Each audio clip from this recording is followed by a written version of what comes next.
What is going on, Mariners fans, Nats fans, if you're tuning in?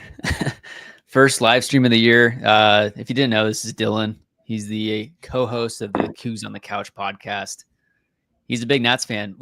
How exactly did you become a Nats fan in the first place?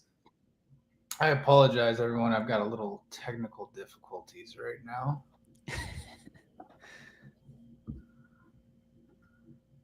Can you hear me? Yeah, I can hear you. Perfect.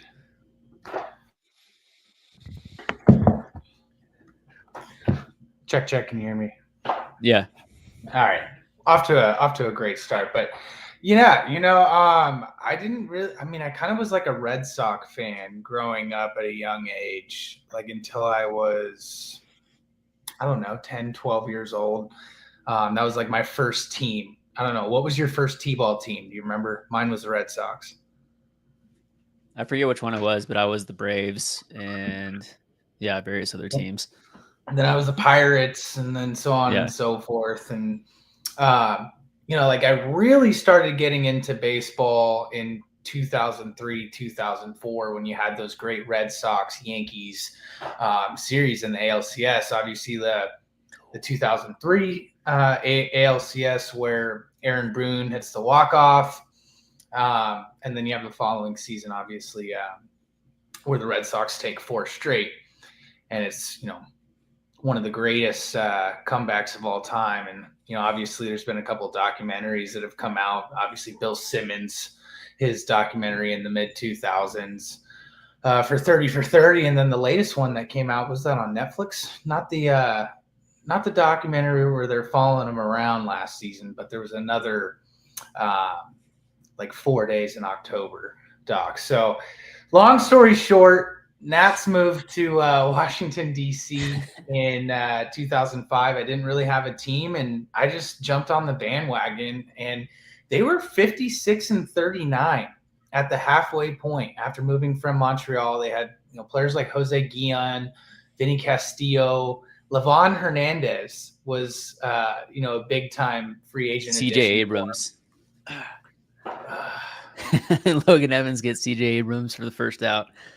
They end up going like 81-81, and then they get Alfonso Soriano the next year. They move him to outfield. He has a 46 homer, 41 stolen base season. They go 71-91. He signs a big contract with the Cubs.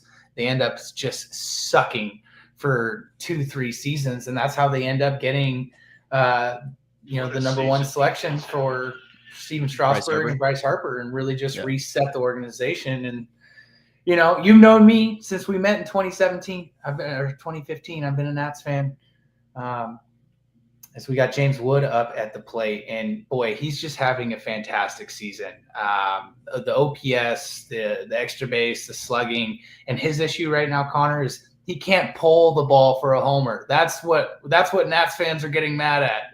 Nothing you should be mad about. He's just going the other way with authority all year long. Okay, so Logan Evans started the game with 2 straight strikeouts does not help my player prop that I put together, because I picked both pitchers to get under 4.5 strikeouts on the game. Because, I mean, both of them are not strikeout pitchers necessarily. Like Logan Evans is a sinker baller, similar to Emerson Hancock. Mitchell Parker shouldn't be striking out guys. I mean, the Mariners' strikeout rate is there, but started the game with 2 strikeouts.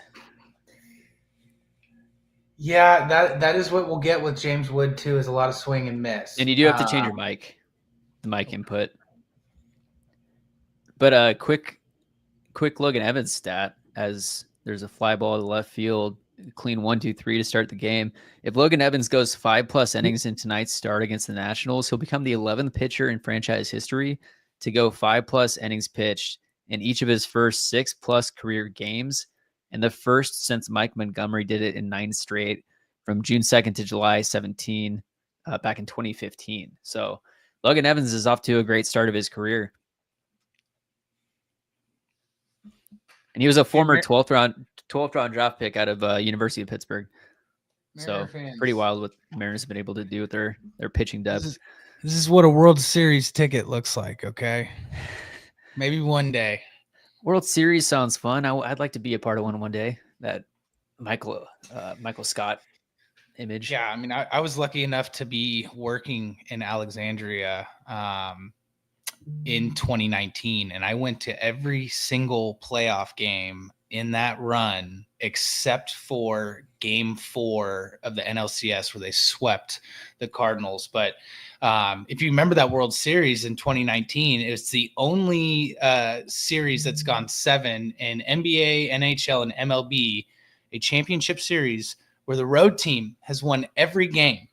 So the Nats, they had 3 home games. The Astros had 4, and they won 4 in Houston.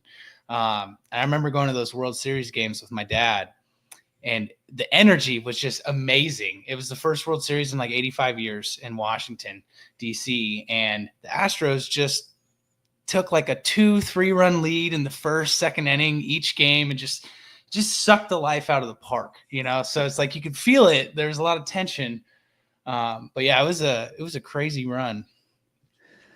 So Mitchell Parker, he's nothing special. Obviously, you guys have Mackenzie Gore. He's your ace, and he's like striking out the world this year. I think he is on pace for like the most strikeouts in baseball this year. Is that right? Yeah, Something like that? I believe he was number 1 in Ks. I'm not sure if that's the same right now. I know he's got to start tomorrow. He very well could be number 1 after tomorrow, but Mackenzie Gore is taking a leap forward. The problem this year for the Nats is they're not putting up runs when Gore starts. His last start out against the Giants, 7 innings, 8+ Ks, didn't give up a run, and they didn't score a run for him. So bullpen blows it later. Jake Irvin has proven to be, I think he's going to be a number 3 or a number 4 starter for this staff going forward. It's just, when is Mike Rizzo and ownership going to break the bank in free agency? They need to bring in a couple of veteran starting pitchers. I'd imagine it's after this year, right? I imagine, especially with this free agent class, there is a lot of pitching in this upcoming free agent class as well. So, you've got guys like CJ Abrams and James Wood taking big steps forward this season. Dylan Cruz, he's on the IL right now with an oblique. He's got 7 home runs. That's the most out of any rookie, but he's hitting 196 and has like a 620 OPS. The Mariners, the key for today's game is they have to out-hit the Nationals, and then they have to just keep walking. Looking at the stat, they are 19-1 this season in games when they out-hit their opponent. So if they could just out-hit the Nationals, they're likely going to win the game. And they're actually second in all of baseball in walk rate behind just the Yankees. They have a 10.2% walk rate behind the Yankees, who are 10.4%. We'll see if JP can work a walk here. Maybe Julio can take advantage of the lefty matchup. How long has Crawford been in the leadoff spot this year? Has it been something that's changed? Because I know he started the year at the bottom of the month. Yeah, he started at the bottom, and then of course Victor Robles got hurt, and then JP started to perform at the bottom, and then they moved him to the top. He was at the top of the order last year, the year before. It was 2 years ago, to where he had his career year. He was like leading the American League in walks, that type of thing. So my little prop parlay I put on today, I'm sure we'll say both of them. Connor, you said the first part. You have a couple pitchers here. It is Randy Arozarena bobblehead night at T-Mobile. So I'm all in on Randy tonight. I've got 1 run or RBI. He's facing a lefty as well in Mitchell Parker, so I like the matchup there. And he's been a little cold lately. He's on my category fantasy team. Is he still kind of nursing something with his lower half? Because he has not. No, I think he's good. Yeah, he hasn't been stealing. Yeah, I don't think he's still injured at all. But yeah, he was one of the tops in baseball and stolen bases the first month or so. Let me take a look at my prop. Oh, come on. Let's go.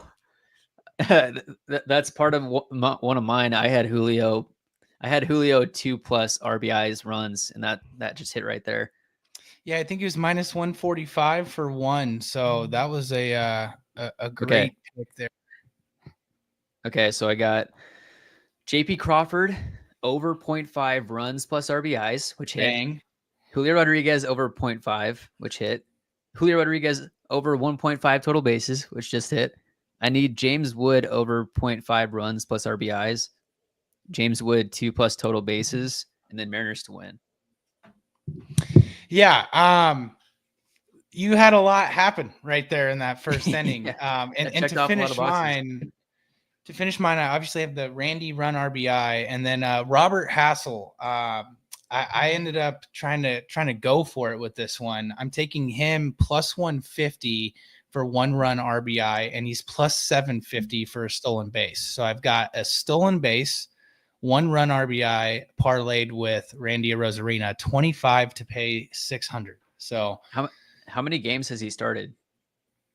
He's about a week in since getting the call up. Jacob Young went on the IL, as well as Dylan Cruz. So 2 outfielders. And now we're seeing tomorrow, we will likely see 4 pieces of that Juan Soto deal in the lineup and on the bump together. Mackenzie Gore starting, CJ Abrams, James Wood, and Robert Hassel. So just a deal that really reset our future. When you took a look around at our farm system, there was not much. Is that Cal Raleigh? Mitchell Parker. Oh, no. He's not going to make it out of the on. 13 pitches, it's 3-0, and he still does not have an out. Not a great start to the road trip, especially when you're taking a look at bullpen usage. Something the Nationals really don't have is a bullpen, and getting into it on Tuesday in game number 1, likely in the 4th or 5th inning, not great. So what I've noticed, at least a few weeks ago, like when the torpedo bat stuff started to come out, it was news, or it was a note that Cal Raleigh used a torpedo bat from the left side and not from the right side. From looking at his recent footage, I think he might be using the torpedo bat from the right side as well. And I'm just trying to look at, it's kind of hard to tell from here sometimes, but I think he was using a torpedo bat right there. And you had asked if he was better from his left side or right side. In his career so far, he was better from the left side across the board, but this offseason, he put in a lot of work from the right side. And now he's been better from the right side compared to the left side. Let me see if I can pull up the splits. All right, at this point it's 3-0. Randy, just hit a Yabo for me.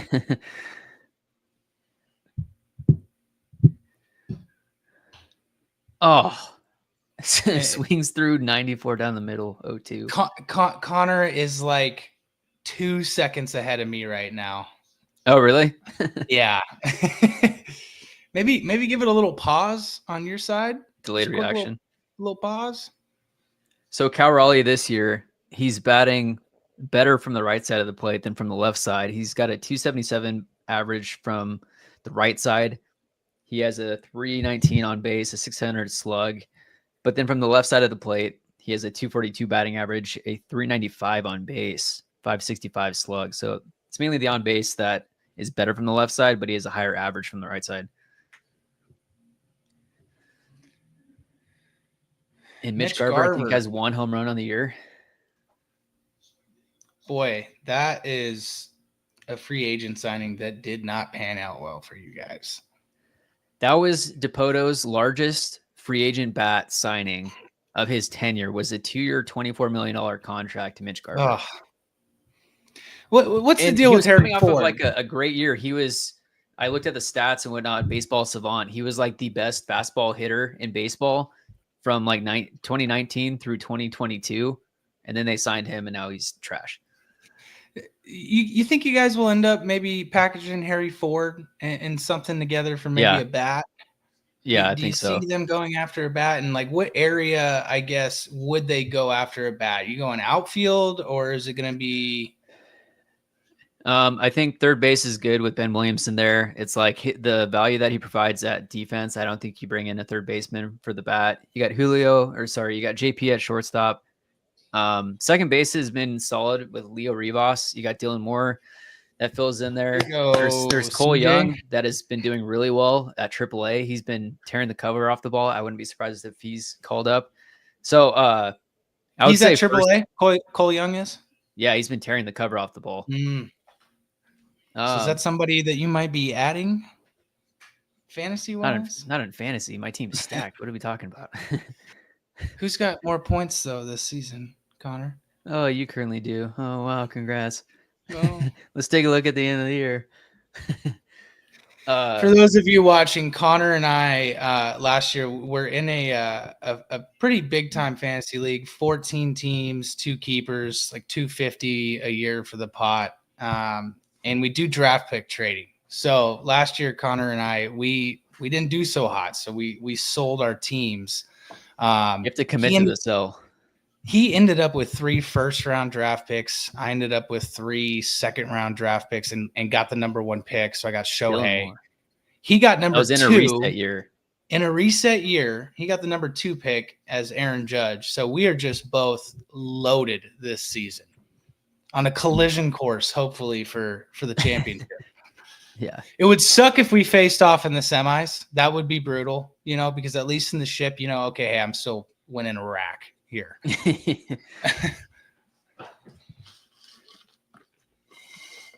Speaking of fantasy, you got Andres Munoz. Let's see here. He might win back-to-back reliever of the month awards. He probably should. He's the best closer in baseball this year. He's allowed a 17-degree launch angle. 17% launch angle sweet spot rate. Lowest percentage of any pitcher in the majors. Like you cannot get lift on him. And he really hasn't used that kick change very often this season, right? It's just maybe you can count it on one hand. He did away with it, I'm pretty sure. I think he might be trying another one. He's basically fastball slider. But I mean, looking at his slider just from the fans' perspective, it doesn't look like this crazy pitch like a Matt Brash sweeper, but people consistently say that Andres Munoz's slider is one of the toughest pitches. It's like more vertical. It looks like it's going to stay in the zone, but then it dives out.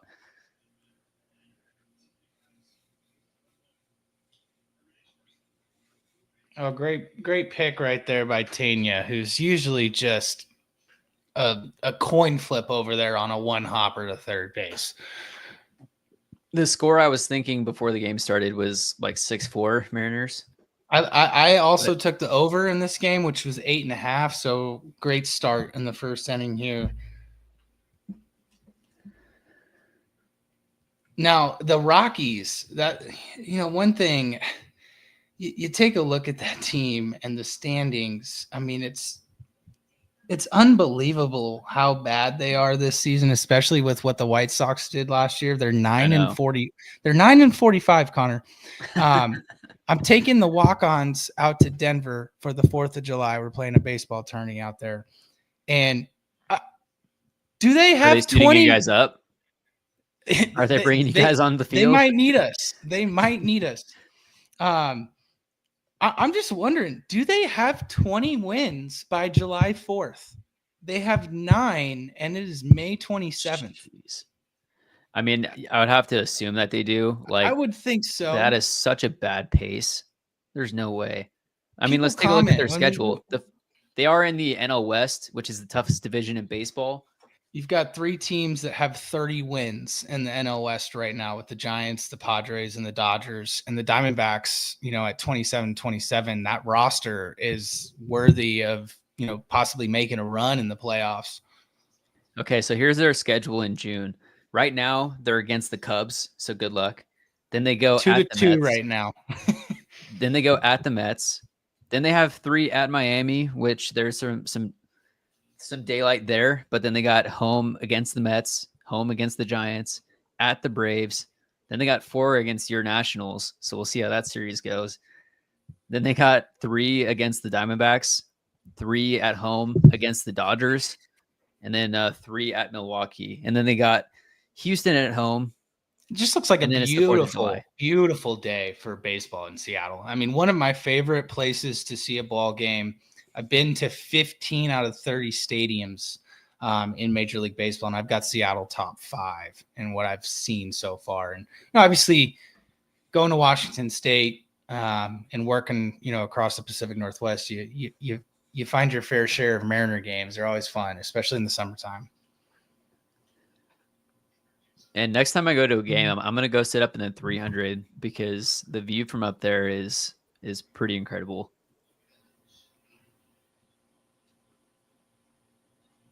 There's also the Cougs alumni night in July that I'll be going to. They're giving away like a pretty sweet Mariners Cougars bomber jacket. Yeah, sweet. Yeah.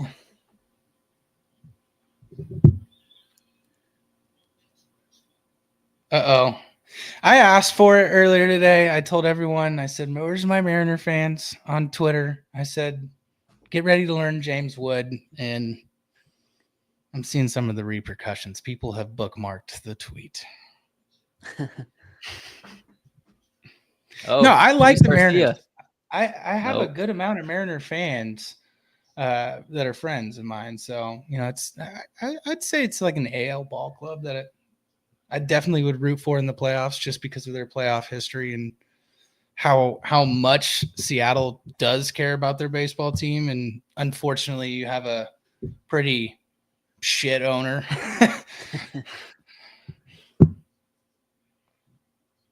It's like, hey, we arguably have one of the greatest rotations of all time right now. We've got George Kirby, Logan Gilbert, Bryce Miller, Luis Castillo, and Brian Wu, who is emerging as a frontline starter this year. He's been fantastic. I think a whip under 0.9. And they can't go and get a hitter. I mean, obviously Alex Bregman didn't really play at T-Mobile, but man, that could have been a game changer for you guys. That's a guy that I just despised. So there's the Astros of the past. There's Carlos Correa and Alex Bregman that I cannot stand. Like George Springer, I was a fan of. Like Springer Dingers was my team name for a couple years. Altuve, whatever. But Correa and Bregman were the two guys that I just could not handle. What up, Judaman? At the ball game today. Nice, dude. Nice. Judaman, you're at the Mariners game? Tune into the game. What are you doing on YouTube right now? Yeah, what are you doing watching us, man? Lordy. What section? What section are you in? But yeah, Brian Wu this year, he's showing that he is an ace. 63 in 2/3 innings. He's got 60 strikeouts, a 0.927 whip currently, 8.5 strikeouts per nine, just 1.1 walks per nine. There was a stat last year that he had a better walks per nine than George Kirby. And we know how dominant George Kirby is as far as dominating the zone and his command. Brian Wu had better control numbers last year. But I believe that was because George had like one blow up outing where he walked he walked like the first batter of the first game or something like that. I'm facing Fernando Tatis in 2 leagues right now, and he's just been absolute dog water for the last week and a half, and he looked horrible last night to the point where there was 1 out, a runner on second base in the 7th inning, and he tried to bunt first pitch. What are you doing, man? I saw Julio 2 days ago try to bunt first pitch. And he just hit a 2-run homer, and he's got 1 more game against the Marlins and 3 against the Pirates this week. So I'm sure he's probably going to find himself heating up. I mean, you're talking about James Wood and what he's doing. I wish Julio was doing what he's doing right now. Yeah, I think the contract for Julio and what he is and the personality and kind of the leadership and just he is the Mariners. He's kind of taken that role. I think it's perfect for what you guys need. I just don't think he's the Tatis type that we were maybe hoping he could possibly be. I think what he is an all-star caliber player that can be anywhere from 20 to 30 home runs and steal you some bags. But yeah, slow start. Yeah, you look at the averages of his contract. He's getting paid on average about $20 million the rest of the way out, and it's a 12-year, $209 million contract. There are escalators that at the time would take it up to the biggest contract in baseball history, but he would have to be consistently winning or in the top. So 0 top 10 votes. He would get a 8-year, $200 million extension on a club option in 2030. if he got 2 top 10 votes over those 8 years, over the 6 years from 2022 through 28, then he would have gotten a 8-year, $240 million contract. No way. Did Tavares just? Okay. My gosh. He's been fairly productive he's been for you serviceable. guys since he's come solid over. defender. Yeah, it's having another center fielder in the outfield. I mean, Robles was a great defender too. I mean, his whole thing was, a change of scenery as well. It's for years was a top prospect. I mean, they didn't trade him for Andrew McCutchen one year. They kept him in-house on a couple different big deals, I remember. And then they just release him and the Mariners pick him up.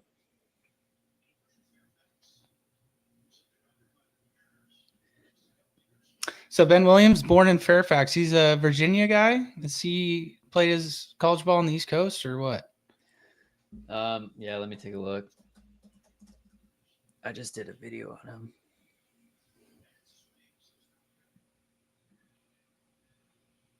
Born in Fairfax, Virginia. He went to the College of William and Mary.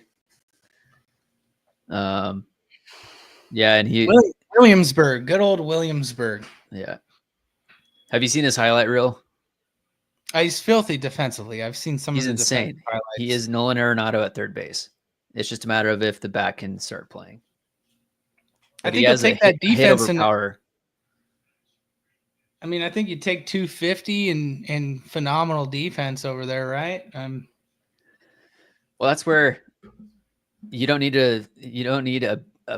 the biggest bat at third base or whatever. If you have a solid defender like this that can go to the left or right side, strong arm, he makes every play basically. You'll take him in the 9th spot, whatever production he has.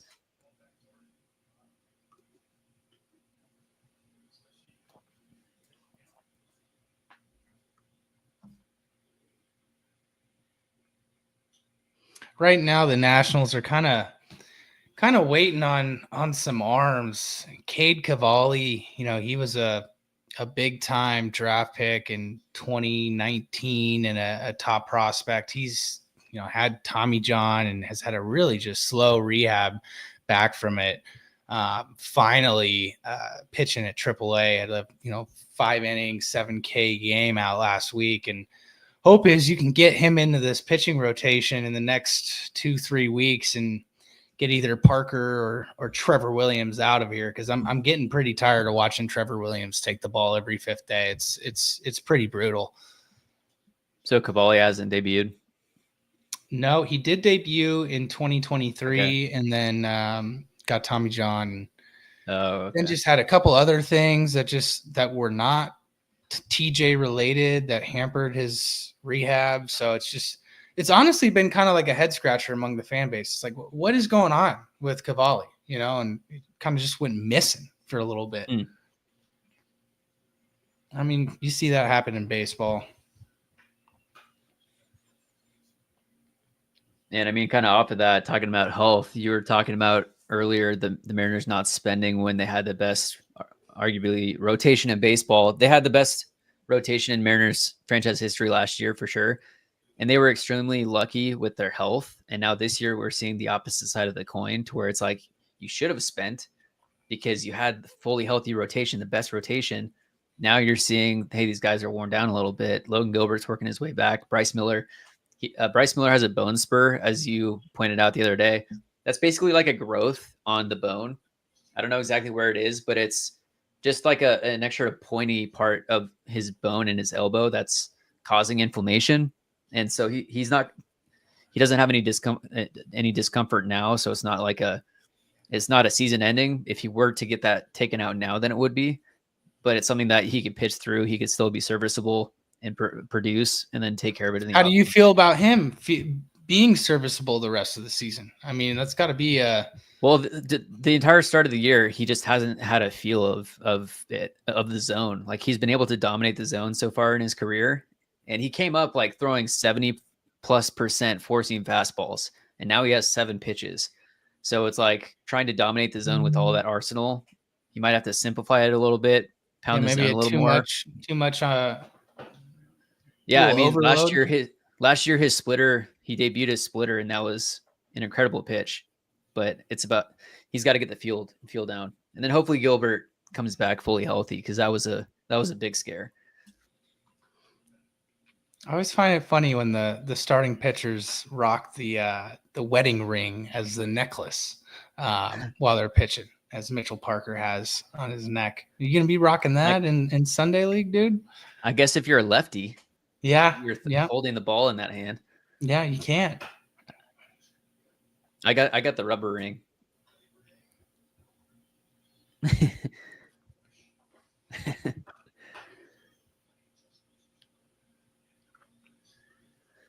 Katie like the Mariners? She's got to be a Mariners fan. Oh, right? She's a huge Mariner fan. She loves watching the Mariners. Every night she's like, I mean, I end up throwing it on my phone while we're watching Netflix or something. I know. Kels goes, I was like the other day, and we're like going to pick up a sandwich. I'm like, oh, yeah, something about it. This baseball game's on. She goes, there's always a baseball game on. I go, I know. Isn't it great? It's the best thing about summer. That's the best part about 6 months out of the year. See if Julio can hit another homer. Maybe go for the home run cycle today for Julio. He's got the 2-run home run. This would be the 3-run. Who do you play? You've got Justin. I've got to buy this week. It's fantastic. I love that you get that week before we play next week. My guys have been on the grind, so get a little rest. Ranger Suarez, though, 28.5 today. He's looked incredible. Luckily, they rearranged the Phillies rotation, so Wheeler goes tomorrow, and we'll get 2 starts against you next week. So, oh yeah, I think Ranger Suarez is going this Sunday for me now, so I won't get 2 starts. Oh, that's a win-win for me. The rotation. Oh boy, let's go get him, double him. Okay, now you're ahead of me. All right, I haven't had much to cheer for today, so I do get 2 starts from Kirby next week, so let's hope he can get back into it.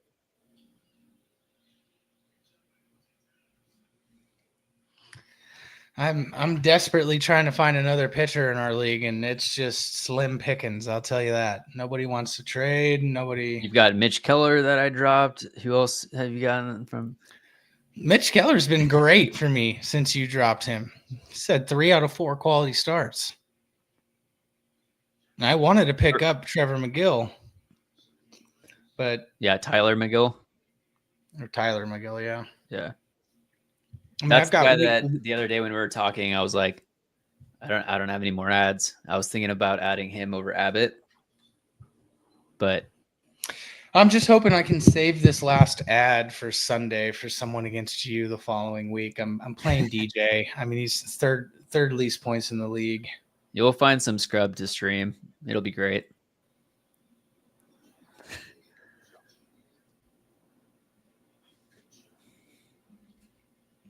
The patch doesn't look too bad on the home jerseys, the Nintendo patch.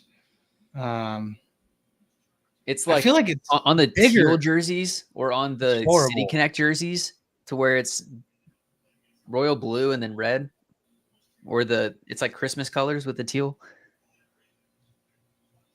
Oh, Cal. Cal. No, you're ahead of me.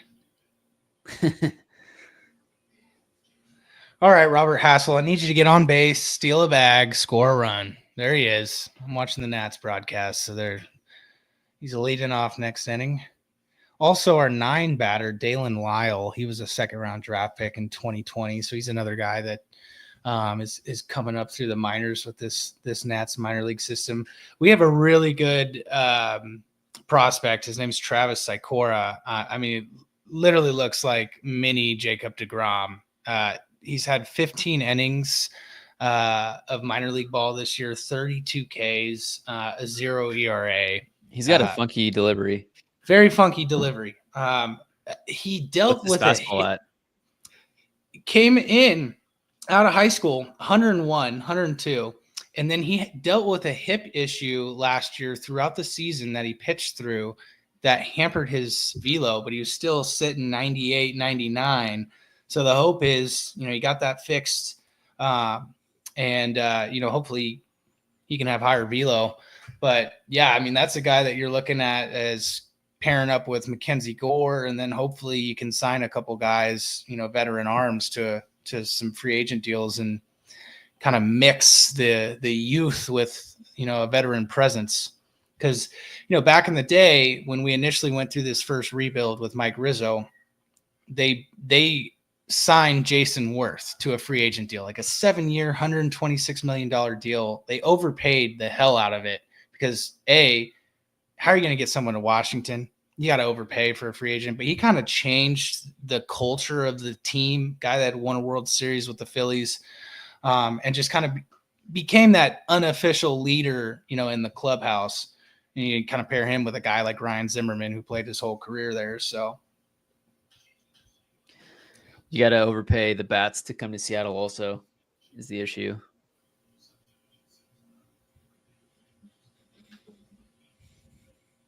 Get this, MLB FanGraph wins above replacement leaders this year. Number 1 is Aaron Judge, 4.7. Number 2 is PCA, 3.1. 3 is Cal Raleigh, 3 F4, above Shohei, who has 2.9. Cal Raleigh, firmly in the MVP race.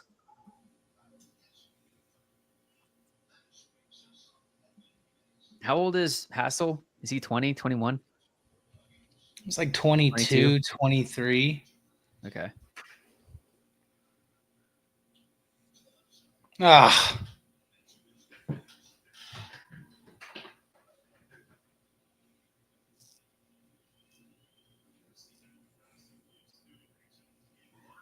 If Andres Munoz gets in the game today, which he probably won't, but he's one strikeout away from 300 career strikeouts, and he's pitched in 200 regular season games so far with the Mariners in his career. If the Nats are going to lose, I hope it's a 3-2 or 1-run loss so that Munoz can get in this game, give me some fantasy points.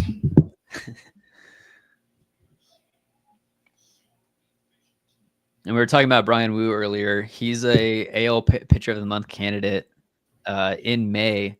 Over 5 starts, he has a 1.71 ERA, 31 and 2/3 innings pitched, 6 earned runs, 30 strikeouts, just 1 walk in 5 May starts.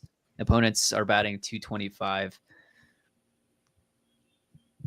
He has a 30 strikeout to walk ratio this month, second only to Kevin Gausman, who has a 33 strikeout to walk ratio. It's about time Christian Walker did something. I looked at the score. It was like 9-1 Houston, and Walker had 0 points. He's just been Christian Walker walked us off Sunday. Yeah, he has not been great, though, for them this year. He did just hit a home run, so maybe he's starting to get hot. That was one contract. It would have been a no-brainer to sign him. It was like a 3-year, $60 million contract, 20 a year for Christian Walker, like a perennial Gold Glover, first baseman power. 33, 34, though, a little older. Yeah. It's like a Pete Alonso light that can play defense.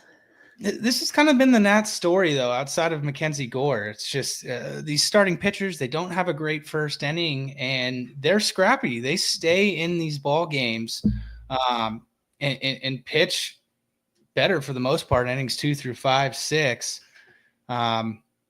It's just tough. Once you get to this bullpen, we don't really have much back there. They signed Andrew Chafin 3 weeks ago because – 2 of our big free agent signings, Colin Poche and Lucas Sims. Again, those are your big signings. One had a 13 ERA, one had a 12 ERA. They both got DFA'd. They signed Chafin, and you got Pablo or Jorge Lopez. He's the guy that threw the glove into the crowd last season, that Mets game. He used to be filthy. A young guy we have, Jose Ferrer, who you'll definitely see in this series. Lefty, sits 98 to 100, just wicked run. on a lot of his pitches, but the biggest thing with him has been command. And he's not done well when he comes into a situation with runners on and be able to hold them late in the game. So I've got quite the bet on the Nats year total 71 wins. It's 70.5. They were 71 and 91 the last 2 seasons. And, it's like, okay, you have a full year of James Wood, Dylan Cruz, CJ Abrams. They're, another year in the league. Add a Nate Lau. He's been serviceable. He's second on the teams in RBI. And you added Josh Bell, but he has been horrible this year to the point where he almost needs to get DFA'd.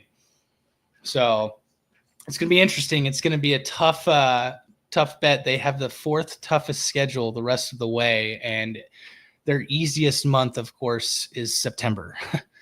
13 games against the Marlins, Rockies, and Pirates. So it's going to be a sweat in September. Here's Randy Rosarena up. I could use a nice little dinger here, Randy.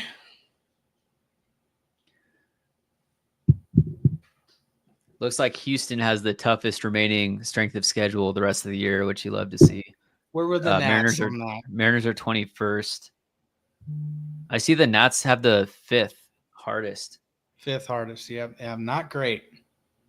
No, like 5th easiest. 5th easiest? Like out of 30. You sure?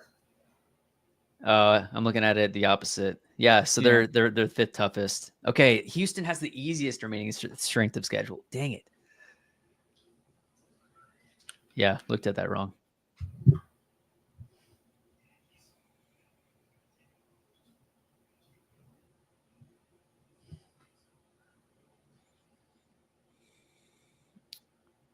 Who has the toughest remaining strength of schedule? The Chicago White Sox.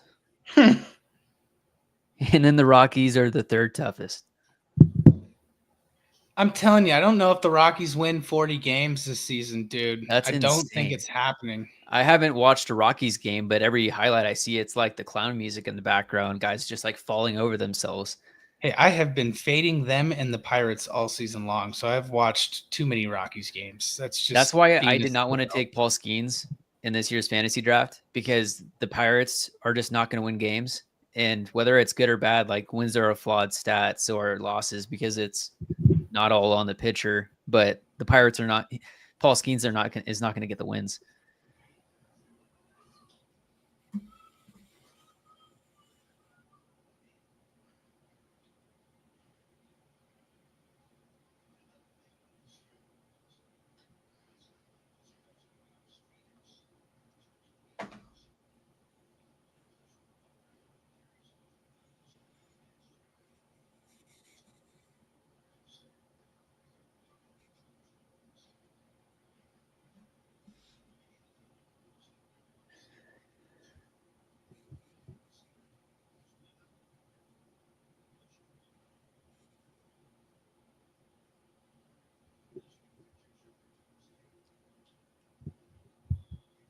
And another fly out. Randy flies out.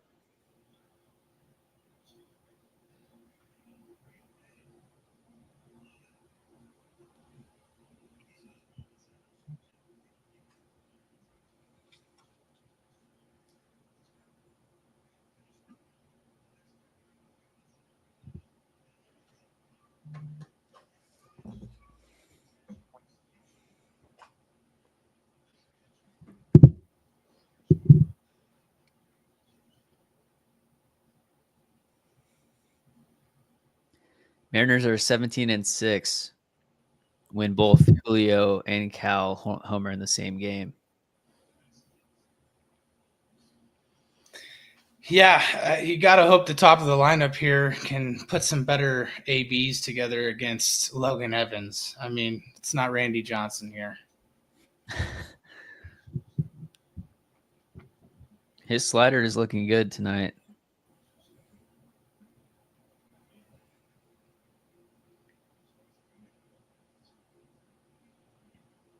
Oh, my goodness.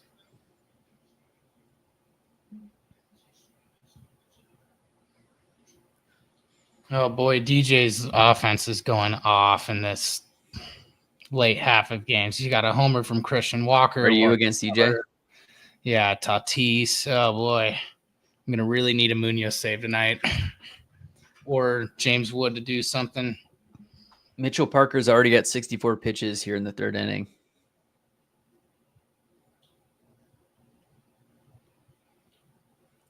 Demo's having a career year at the plate.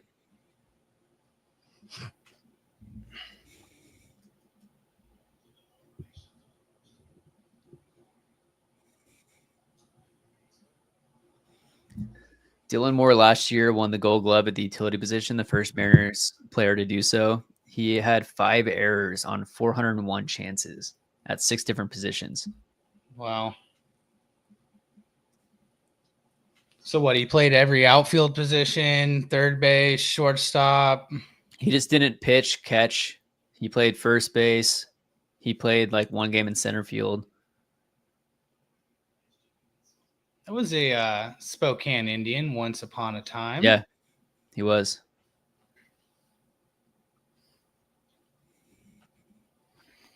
Jason James, hey Connor, don't you just love it when Jerry gives away bullpen help and they have a 0 ERA? Is he talking about Pomeranz? Yeah. Yeah, I think he's talking about Pomeranz.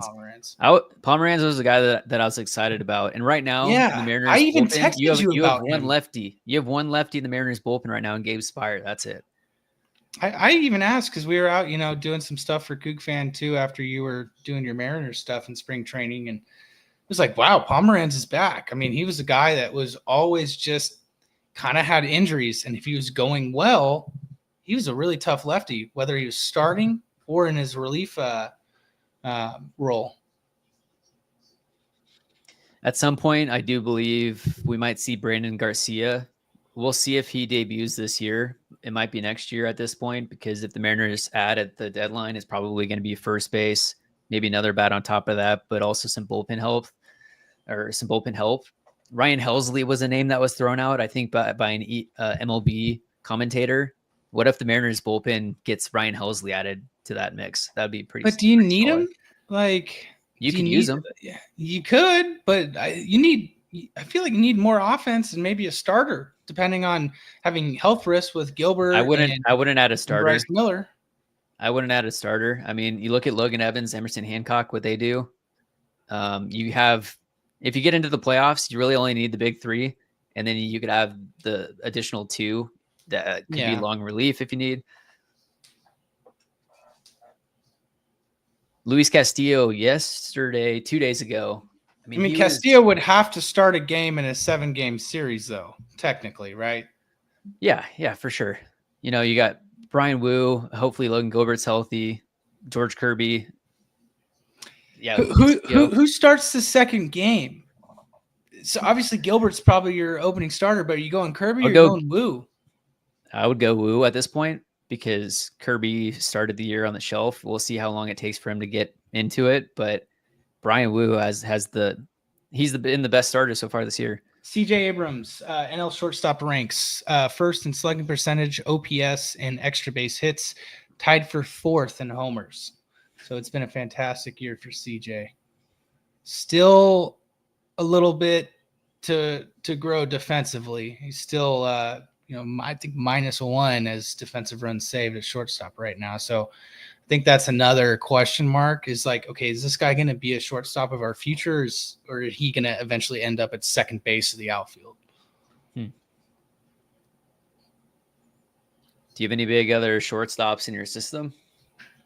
They actually 2 first-round picks in the last 2 years. Luke Dickerson is one, a high school draftee, and then I cannot think for the life of me the name of the other shortstop.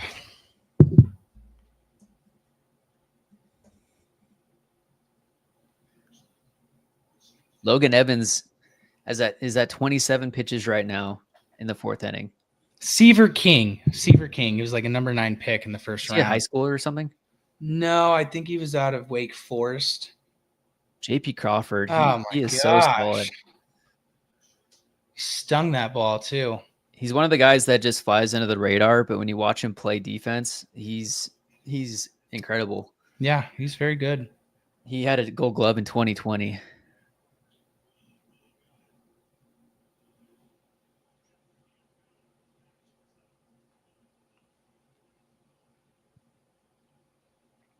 28 pitches so far for Logan Evans. I mean, my gosh.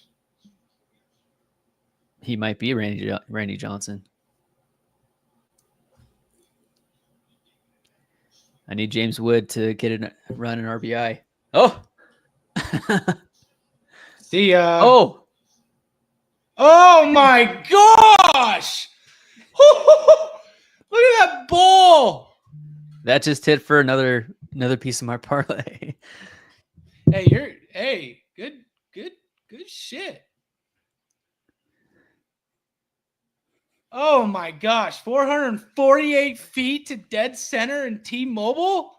That hit the top of the batter's eye.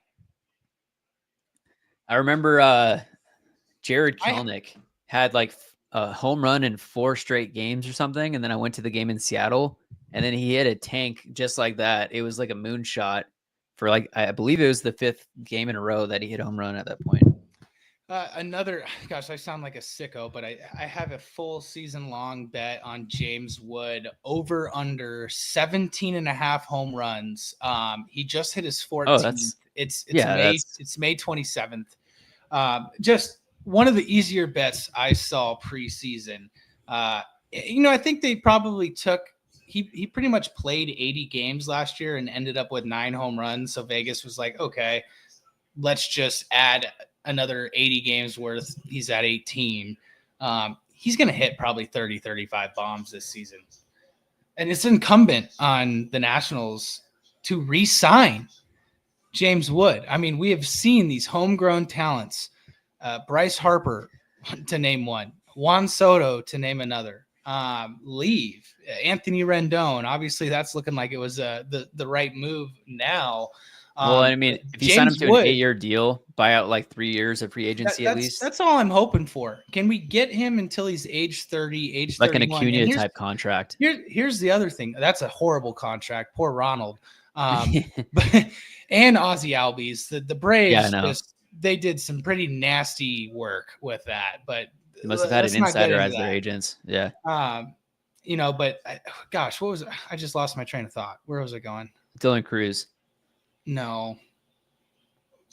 Damn it. Sorry. You were talking about re-signing James Wood, and then guys. Perfect. So James Wood, he grew up in Maryland in the DMV. So he grew up 30 minutes from the ballpark.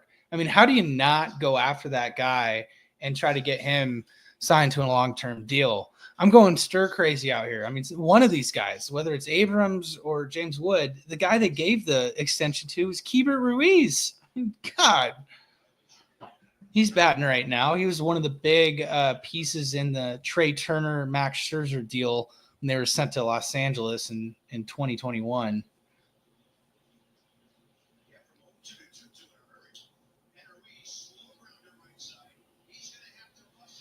Oh, he's slower than molasses. Oh, my goodness.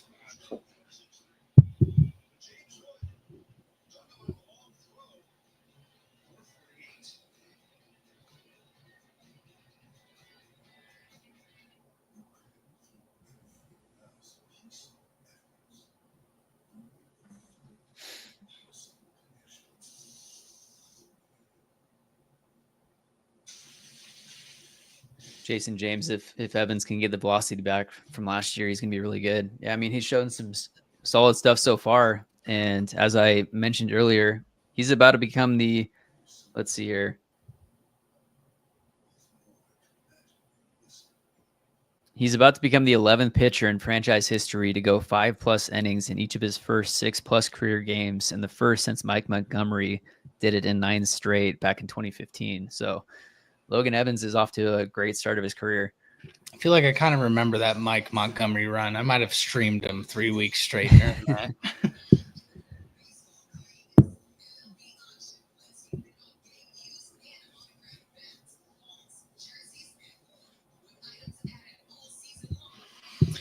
I am just praying that the Phillies bring up Andrew Painter soon. I mean, they should not have sent Mick Abel back down. I would gladly give James Wood the Julio deal. Gladly. It's a killer deal. It's like $20 million a year for James Wood. For sure. $20 million for 10 years, basically. And if you play as an MVP for 2 to 5, 6 years, then you get the real bag.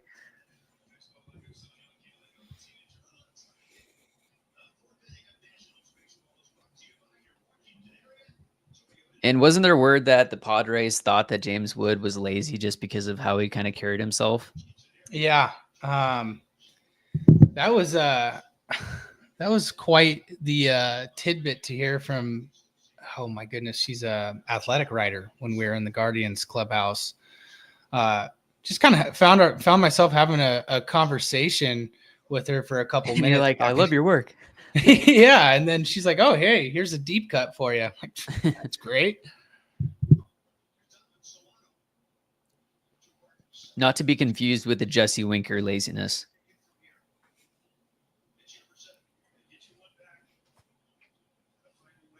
When I saw Jesse Winker, it's Britt Garoli for our fans out here. That's the TwitCon. She's a senior MLB writer for The Athletic, and man, talk about a deal. Imagine if they would have gotten Jackson Merrill on that too. If you would have had Merrill instead of like Hassel or Harleen Susanna, and that's the last piece, a guy that's sitting 102 with an 11.3 K rate in single A right now. He's just going to kind of get the command down. Donnie Barrels, man. What a Mariner. Oh. Spoke too soon. Just an absolute seed for a single.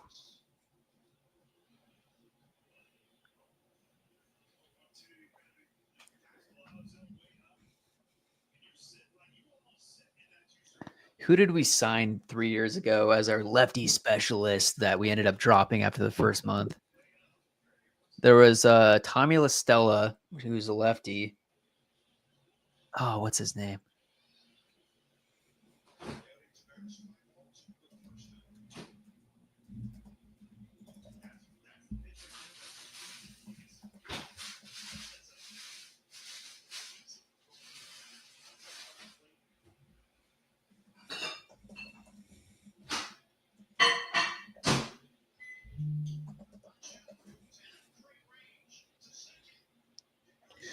AJ Pollock is who we signed a few years ago. Lefty specialist. Didn't do anything.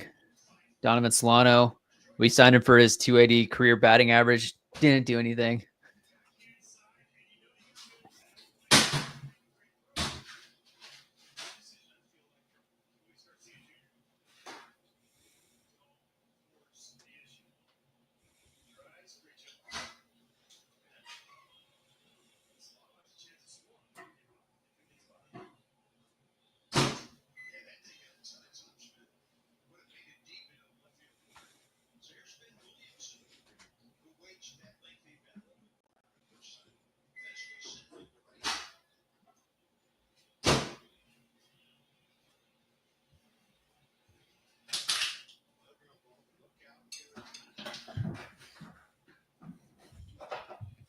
As I said earlier, this is a team that has struggled in the first inning in terms of getting off to a good start, but they just they've kind of geared this name the Scrappy Gnats. Just kind of scrap around, hang around for a little bit. Nats are 7-3 the last 10. Well, they got off to a 17-18 start, and going into that day, they were 17-18 going into a doubleheader against the Guardians. Won the first game, got to 18-19, and then lost 7 in a row. But what's a little bit different? They reeled off a 5-game winning streak right after that. So it was good to see, because that can kind of derail a season, man. You start getting 10 games under 500, and it's not good. So kind of just been hanging around this 4 or 5 game under 500 mark, and starting a 6-game roadie, 3 in Seattle and 3 in Arizona. That's tough. You hope you can get out of it going 3-3.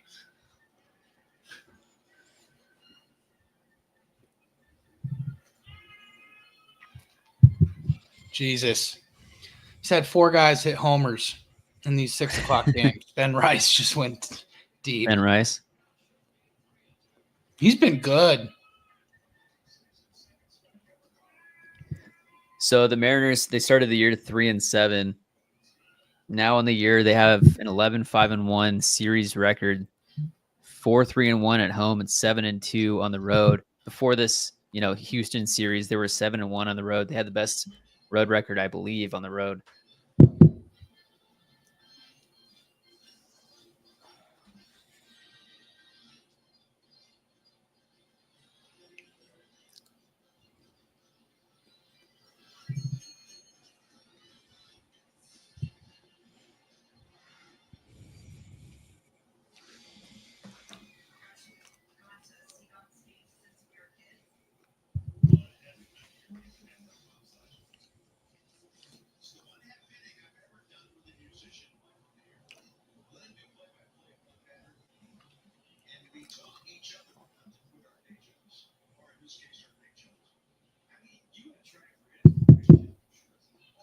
Logan Evans going maybe a complete game tonight. 36 pitches through 4 innings.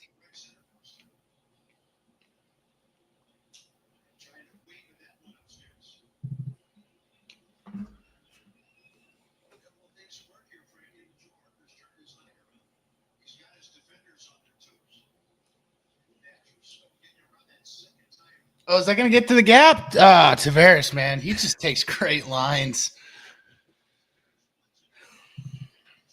Yeah, he's got wheels out there.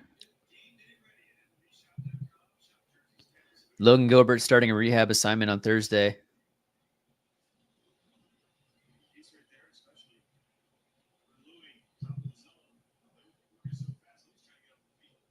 Bryce Miller is going to be activated during this homestand. So that's good news. They will not use a 6-man rotation, is what Justin Hollander said. So there was speculation on if there would be a 6-man or not with the health concerns.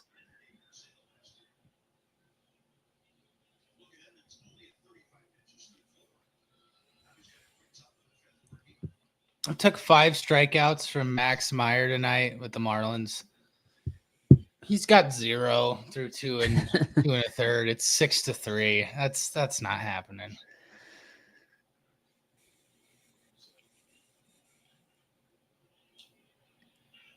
Hassel needed 3 pitches to get the next 2 outs in the 5th inning.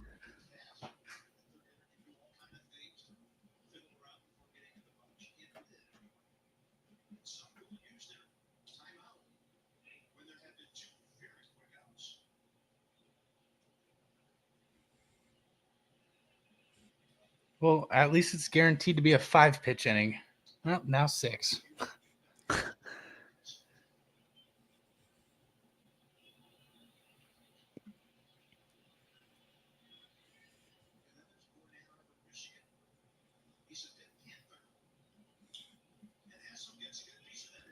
No. Ah.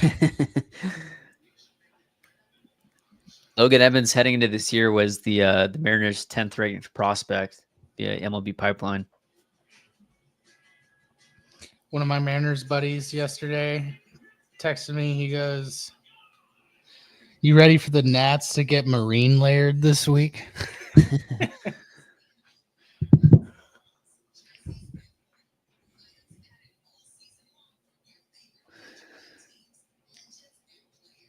So far, Logan Gilbert has missed 25 games. Bryce Miller has missed 10 games. I'm a bit surprised that he's not going on a rehab assignment, but he threw a sim game in Houston, a few innings. We'll see. He'll probably be limited to like 80 pitches his first outing.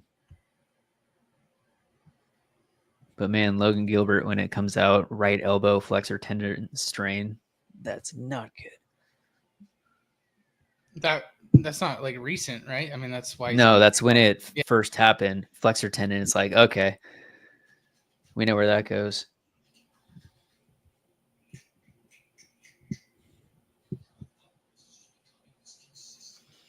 Luke Raley's been on the IL for for 23 games. That's another big loss. Once we have him back, then that's another guy you can plug in at first base if you need. You got an outfielder right there.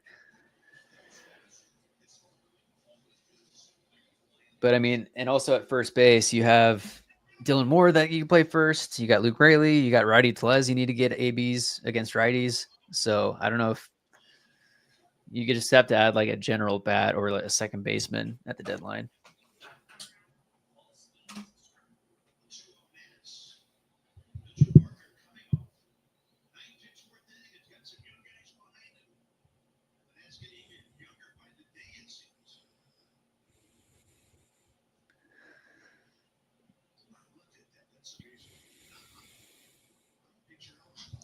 Nick, you take him out back and you don't bring him back inside with you. That's what you do with Mitch Garver. Yeah, what do you do with Mitch Garver? Well, yeah, I mean, you cut the $12 million loss. Like, there's a reason why they cut Mitch Haniger in spring training. There's just no production left. I mean, at a certain point, you either call up Harry Ford and you let go of Mitch Garver, or you trade Harry Ford. It's one of those two options. There's no in between.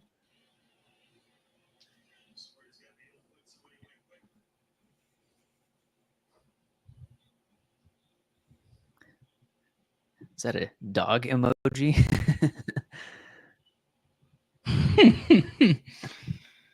You're a dog, Connor.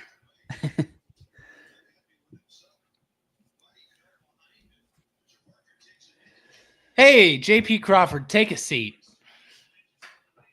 If you're on the stream, what's your hot take? We need some hot takes.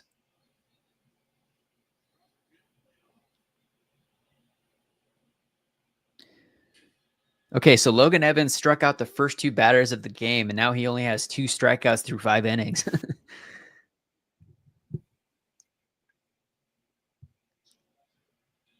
Okay, Mitchell Parker, if he just does not strike anyone else out, I'm still intact with that other parlay.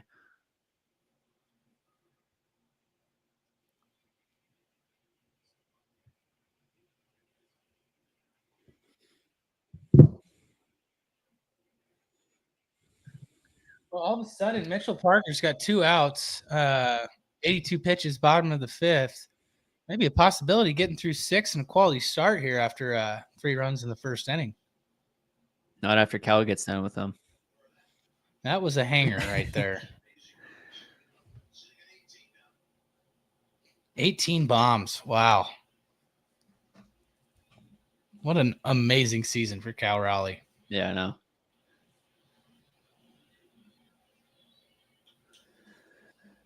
See, I think that looks like a torpedo bat.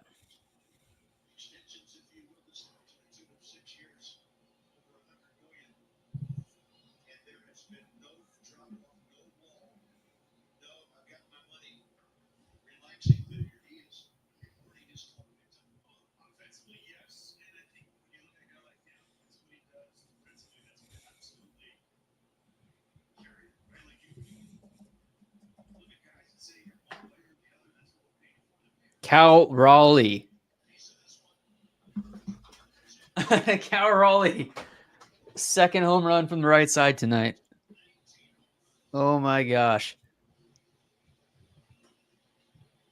That's the dumper to you. Mitchell Parker ain't leaving in with no quality start after Cal gets done with him.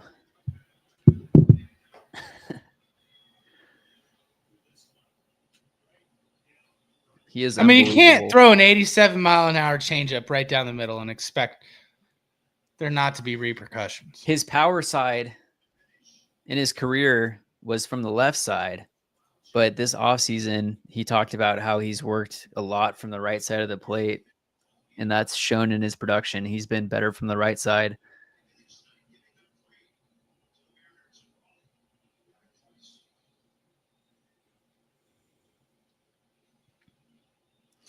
Oh, boy. Not a great start to the road trip. So get this. As a righty hitter, he has half the plate appearances as from the left side of the plate, but he has 8 home runs from the right side, 11 home runs from the left. So his home run rate is quite a bit higher from the right side this year compared to the left.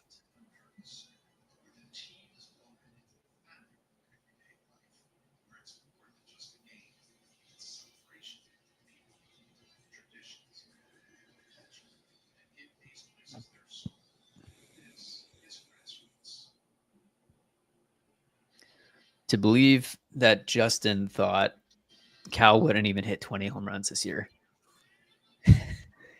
He's now at 19 home runs. He's gonna get to 20 home runs by the time we hit June.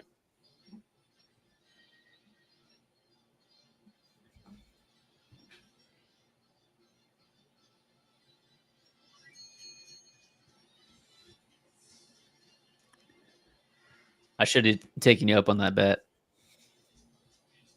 What bet? That you sent in the group chat the other day. What was it? I was like $50. You're like 500 or nothing. Yeah, because I was not gonna bet on this series, so I was trying to be a dick. I was like, well, that's too much. That could probably cause some issues for the podcast. Maybe a little riff. Having to send $500 over 1 week. Hey, Dylan, your 5 months for the week are due. $5 for the next 10 weeks. All right, Randy. Oh, $50. Oh, what are you trying to do? Randy, take your ass to first base. All right. You got hit in your elbow protector. Give me a break, dude. It's the one spot you want to get hit. So Cal Raleigh is currently projected for 58 home runs.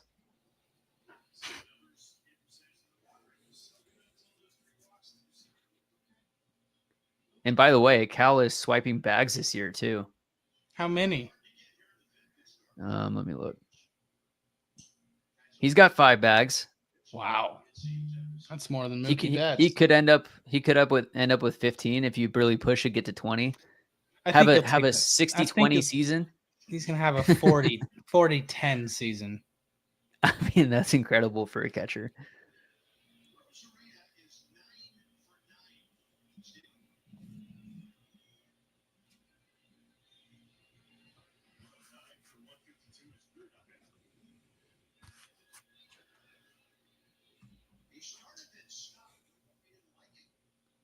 We'll see if Randy takes it back.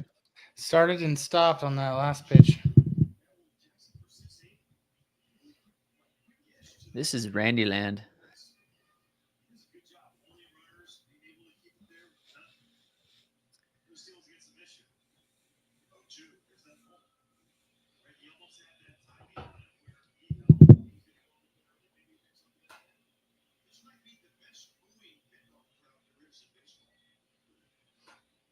The Nationals play-by-play guy just said, this might be the best booing crowd on a pickoff play in baseball. Oh, Randy had that. Oh, Mitch Garver, a shallow, towering pop-up.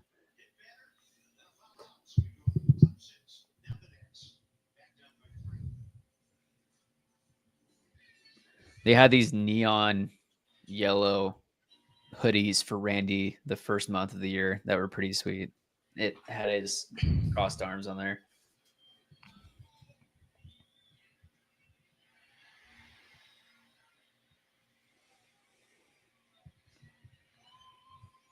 Have they had a James Wood, Dylan Cruz bobblehead yet? They had a James Wood bobblehead night already. I think they have a CJ Abrams one. I think they have a Dylan Cruz jersey night. The Dylan Cruz cruise. It's a cruise ship with Dylan Cruz's face on the front. That'd be pretty cool. The Nats, they come down to San Diego next month. My birthday's June 16th, so they'll be here the weekend after. So see 3 games. I'll probably see a couple games there. I'll see the Monday night game and probably the Wednesday day game. And then they play the Angels in Anaheim. I think I'm going to try and get up for an Angels game too. Nice. Get 3 Nats games in here on the West Coast.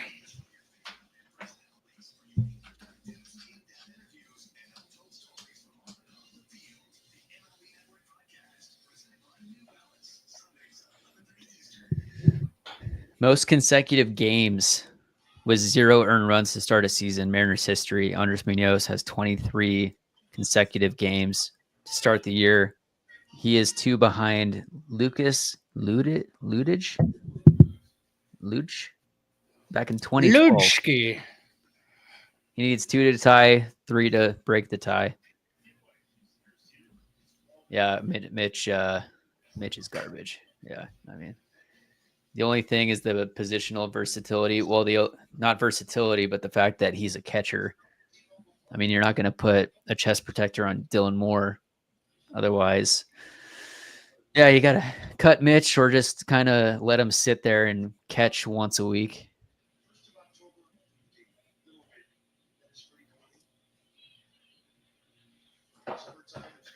8-9-1 casually here with 44 pitches in the 6th. I know 8-9-1 here. I got to get some guys on base for CJ Abrams and James Wood coming up here in the 1-2 slots.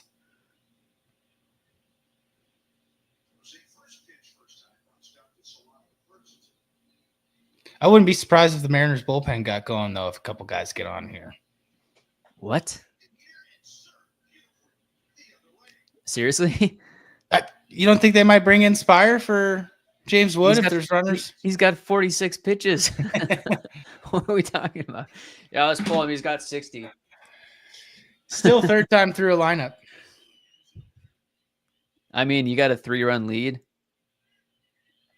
Great piece of hitting right there. Just drop the barrel, take the ball the other way.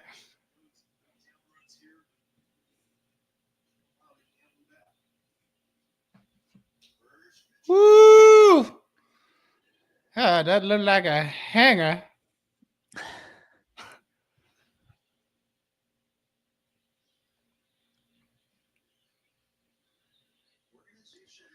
I don't know if you knew this, but last year they actually transitioned Logan Evans to a reliever because he had like a 1-something. Oh, there we go. There's that double play.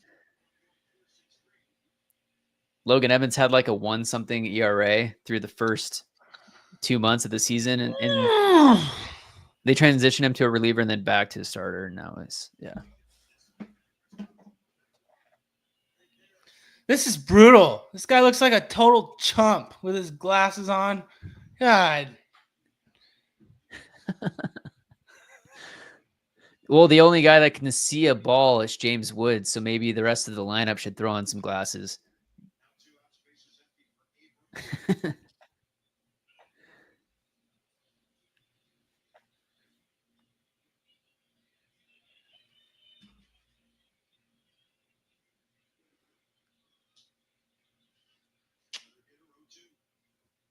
He is getting this lineup to chase. I mean, they're hitting some of these balls, but it's just like there's not much they can do with these inside pitches. 2 balls inside.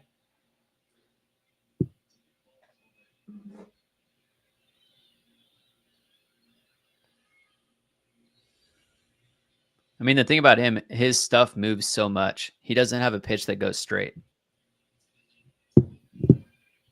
And that's why his strikeout rate will never be up there because he pitches to contact. The sinker moves a lot. It's going to find a part of the bat.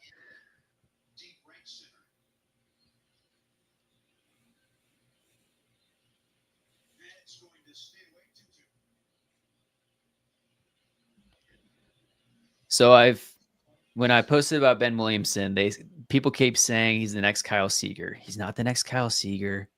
He's better defensively than Kyle Seager. Kyle Seager won 1 Gold Glove.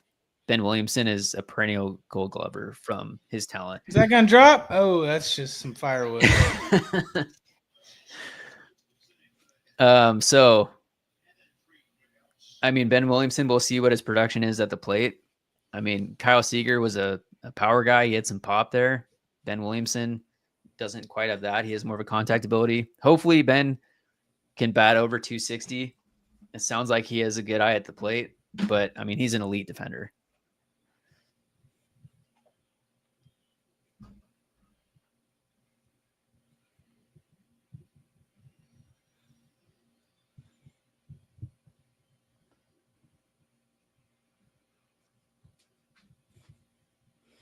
4-1 heading into the bottom of the 6th. Logan Evans is seriously going to get a complete game. He's got 53 pitches through 6 innings, 41 strikes.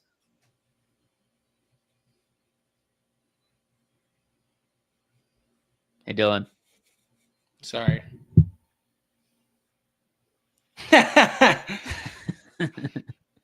I want one of those. I want one of those behind me. Hey, yeah, that. Yeah, no, yeah. It's this.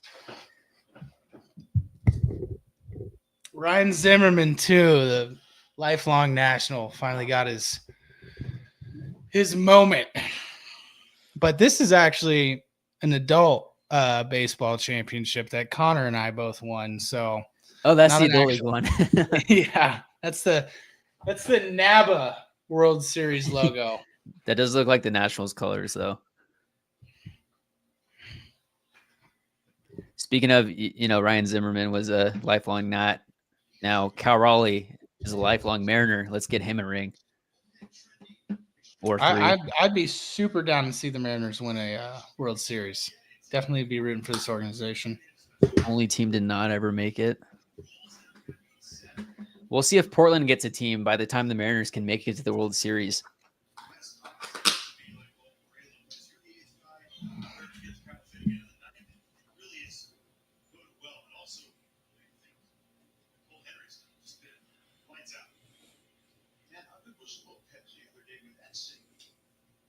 Ooh.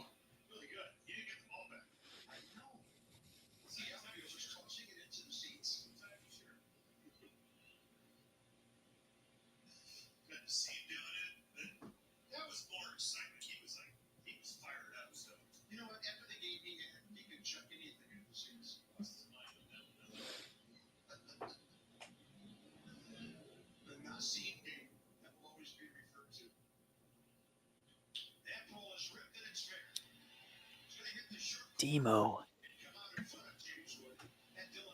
It's just like 1-2 ahead in the count. I mean, Hanger. Why are we leaving that over That's right down the middle. 1-2. That's foul. Oh, never mind. Sorry. It went over the base. Dylan's going to get tossed.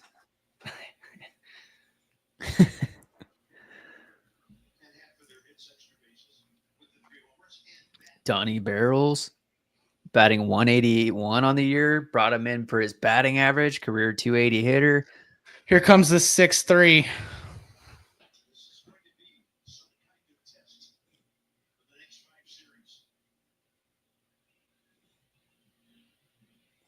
Yeah, I mean that'd be tough. Yeah, I'm sure he probably felt some type of way about it, but that season they had Trey Turner, Juan Soto, Anthony Rendon, Max Scherzer, Rendon when he played baseball. Yeah, Daniel Murphy was on that team. I mean, they didn't even make the playoffs. That was wild. And then the following season, they were 19-31 around this time of the season and just had an incredible second half. And, obviously that's a saying that's old as time. It's like you're hot going in the playoffs. It's going to be a tough team to beat. One of the teams to win a wild card game back when it was just Howie one Kendrick. Oh, yeah. The grand slam in the NLCS to send the Dodgers packing in Game 5. That was an all-time moment in that run. There's a lot of big-time moments. And then you had Howie Kendrick. The fantasy chat was live that night. I just remember the day winning and getting all those texts from different people like, congrats, bro. Like, because it's like everybody knew me as like their only Nationals buddy, So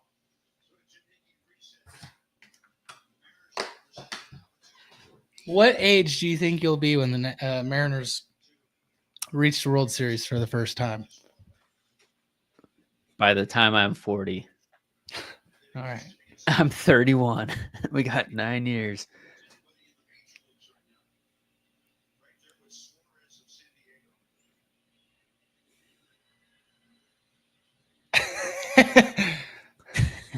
It was a pretty good team. Just glad we Nick thinks I'll be 103 years old. I'll be the guy in the wheelchair like the Cubs. be like the when the Cubs won male it back version then, of Sister it was Jean. It was like 100 and some years or whatever since the Cubs had won it. Yeah. That was a great World Series too. That against the formerly Guardians, known as the Indians. Yeah. Always love that one. When Chris Bryant was good and healthy. I always love that one picture of the rapper Lil Baby, and he like comments on his Instagram. He's like, "Stop being racist," and he's wearing like a Cleveland Indians logo on his chest. Oh, classic. Did you hear that they might bring back Wahoo? No, that's not. Are you sure? That's positive. That's not happening. It's fake news. Just like they said, they're bringing back the Redskins logo. No, they're not. Oh man, I don't know how much longer I can go live on this. This is brutal. I need to make up some nochi from Trader Joe's that's in my freezer here. Go walk my ass down to Smart and Final and pick up okay, well, how's your parlay a tub of Ben and Jerry's? Parlay's not looking great. Randy's over. Robert Hassel's over. Should have took over. There's still a game left. What are you talking about? Over. Sorry. Oh, over. You're talking runs plus RBIs, right?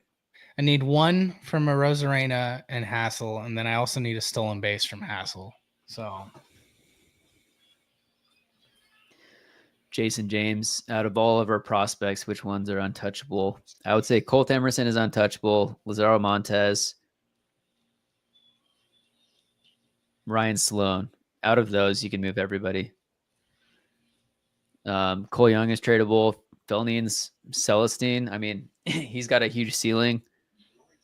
Harry Ford, depending on where things go, he's one of the guys that's probably moving. Johnny Formello, he's got high upside. He's coming off of an ACL. He's a center fielder. Ty Pete, you can move. Michael Arroyo looks promising, but I mean, none of these guys are like incredible. Ryan Sloan, if you see him in person, this guy's he's 19 years old. His face looks like he's 13. He's 6'5", 240, and he throws 100 miles an hour at 19 years old. This guy is like the future Garrett Cole. Like he's Garrett Cole coming up right now. He's 19 years old. That's Ryan Sloan. Ryan Sloan. He's going to be the next big guy. Drangelo Senja obviously is a huge talent. There's a lot of people that think that he should commit to fully going right-handed only because that's where his true upside is. But yeah, Colt Emerson, Lazaro Montes, Ryan Sloan, I think are the three untouchable. The rest of them go get some serious bats and get us in the playoffs.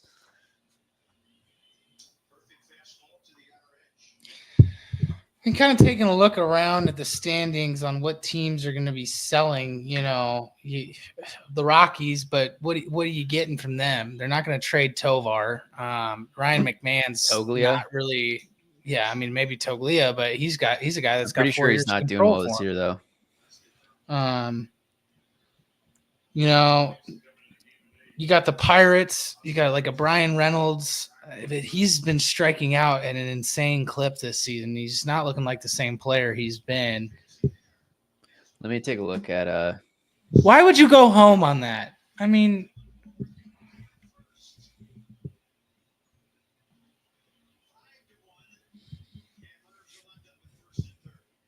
I guess in the American League, you take a look at a team like the Blue Jays, what they're going to do. Do they trade Bo Bichette? Yeah. The Orioles, Cedric Mullins. He's having a pretty good season. Yeah, you do need a right fielder. Victor Robles is expected back like at the end of the year, but you can't rely on that, of course. Who else is out of it? Man, I'm going down Fangraphs. Wins above replacements right now.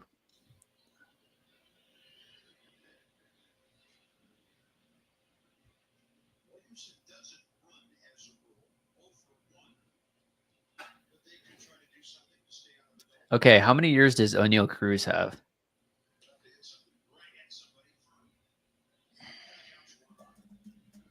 I want to say 3 to 4. I mean, obviously he has a ton of value if that's the case. Oh my word. Wait, what? He's got 3 more years of arbitration. Okay. He's got 3 years of arbitration coming up. This was his last year of pre-arbitration. So they'll definitely keep him for at least another year.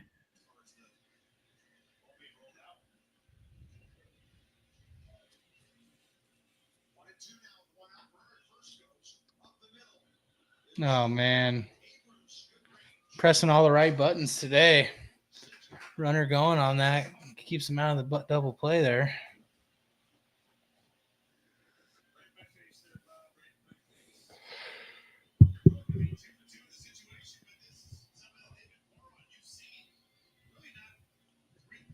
Do you know anything about Kyle Stowers? Yeah, he's a San Diego kid. He's pre-arbitration still. Was a guy that was kind of lost in translation in that Orioles outfield mix of young prospects. Whoa.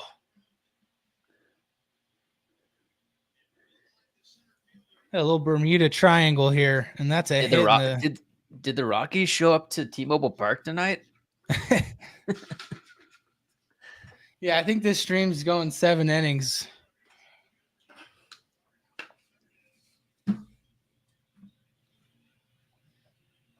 Oh, that's the center fielder's ball. Like, he's...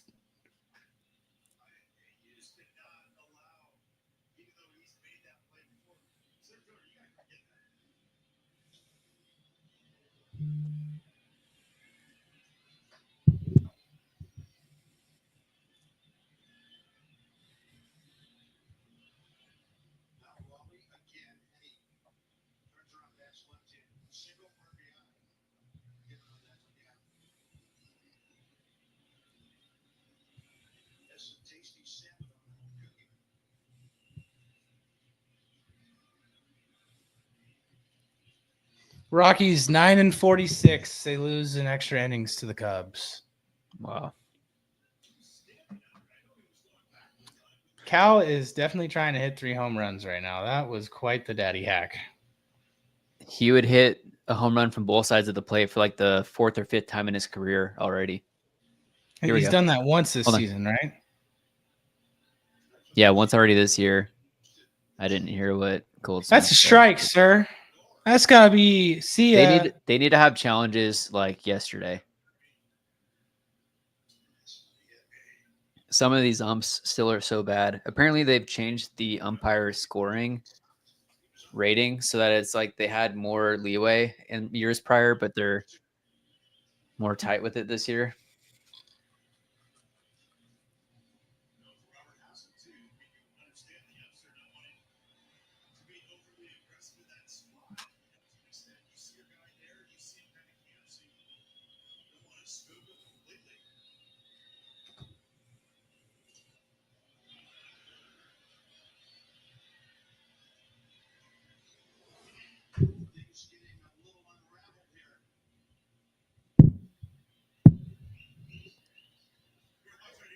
I'm going down the Fangraphs wins above replacement list, and there's not a ton of guys, I mean, that are like standout guys on teams that are not currently in it.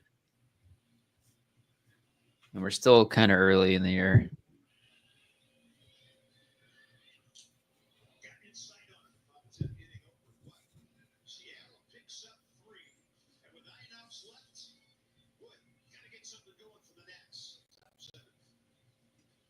What place are the Rays in right now? They're like hanging around 3rd, 4th. They're like middling in 500. Oh yeah, they're like second place in the AL East right now. Yandy Diaz could be Yandy Diaz.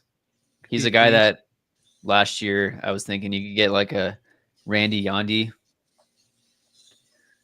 But last year There was some speculation that like they kind of butt heads, Randy and Yandy, that they like got in a fight at some point or something, or like a tussle.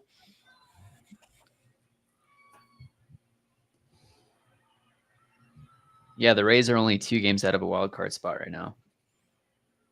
The only teams that are actually out of it in the AL are the Athletics, White Sox, the freaking Orioles, 10 games out of a wild card spot. The Angels are 3.5 games out.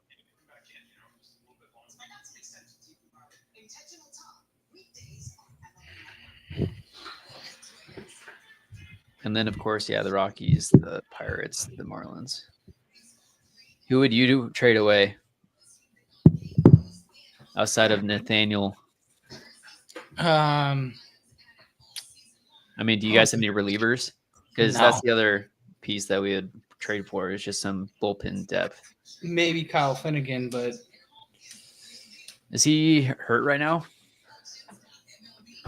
Basically, he was like put on like the 3-day IL. Like they just held him out of the last like 2 or 3 games. Kind of feeling some dead arm, I guess. But he's top 3 in baseball in saves. I had him in my other league. And then I picked him up in our league. He got a blown save the first day, and then I dropped him.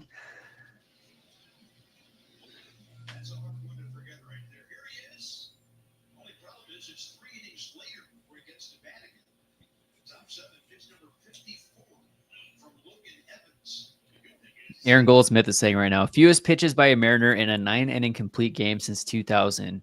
John Halema, 87 pitches back in 2000. Logan Evans right now is starting off the 7th inning with 53 pitches.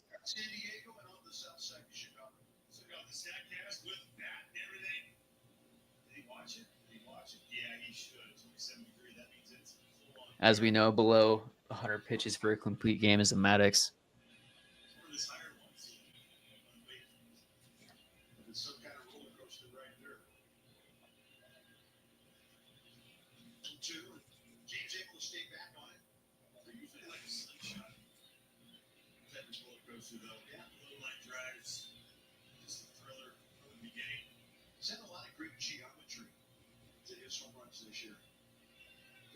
Different heights.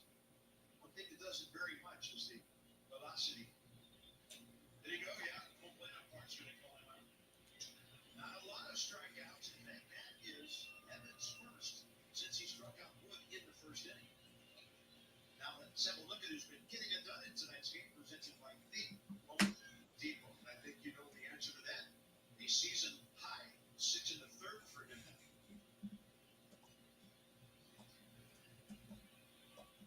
Keeps on flipping over curveball sweepers. First pitch to lefties. Ball. It's been the last 8 hitters. I think he started out with curveballs or sweepers. Well, last time Nathaniel batted, William just homered. Early count. He just won the left field for a base set. And the time off was in the box.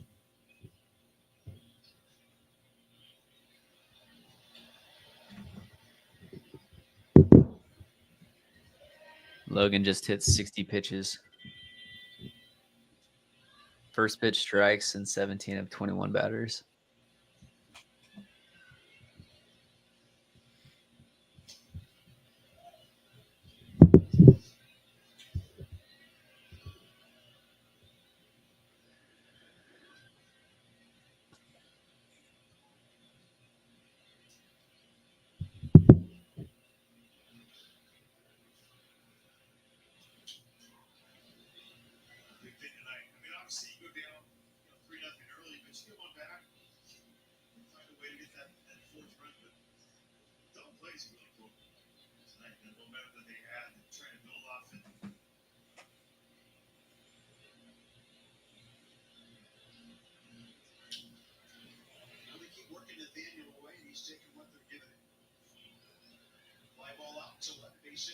Man, that's tough to have to defend a 92-mile-an-hour sinker after you're seeing just looping balls all at bat.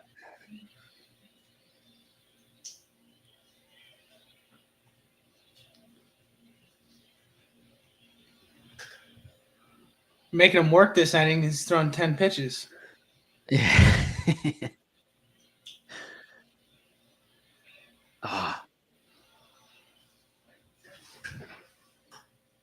I mean, one thing is the pitch count. The other part is the up downs every inning.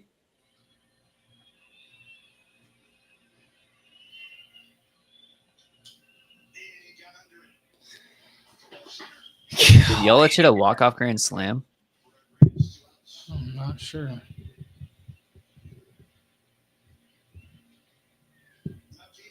Ryan O'Hearn is destroying baseballs right now for Baltimore. He will be a trade piece. Yeah, I mean, you have Rowdy Tellez from the left side against right-handed pitchers, and then Ryan O'Hearn from the other side.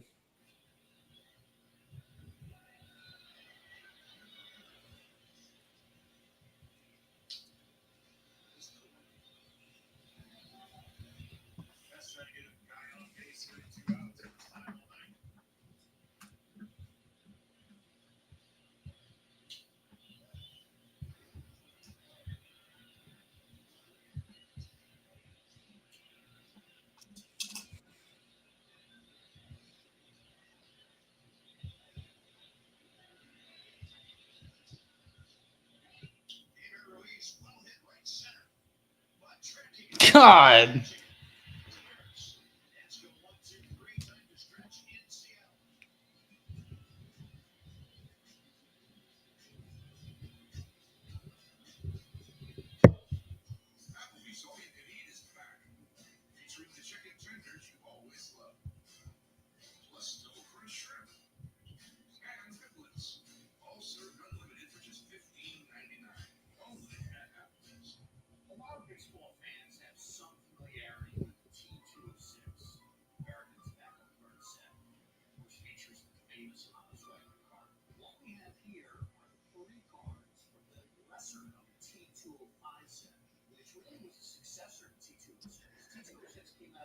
From the stream, what prospects would you not trade?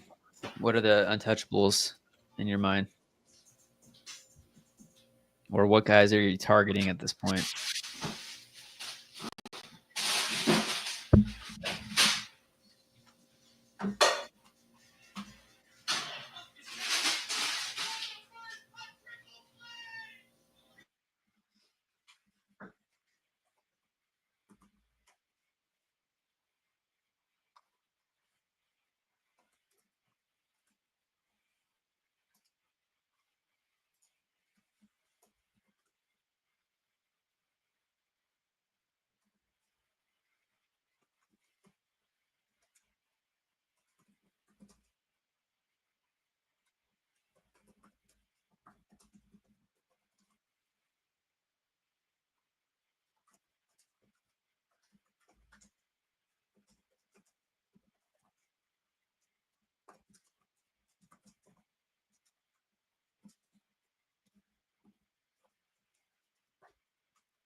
Here's Randy again.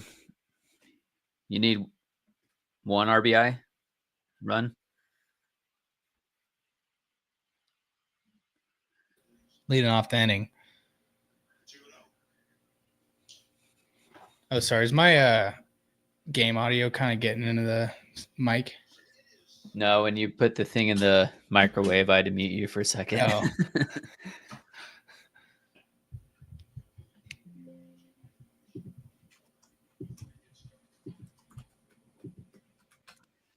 Thank you to the 2.5 people that are currently on the stream.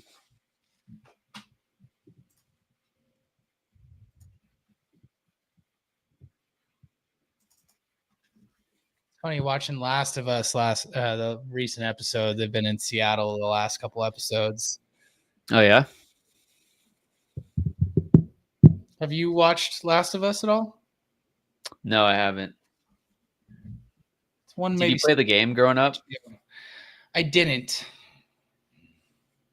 Neither did I.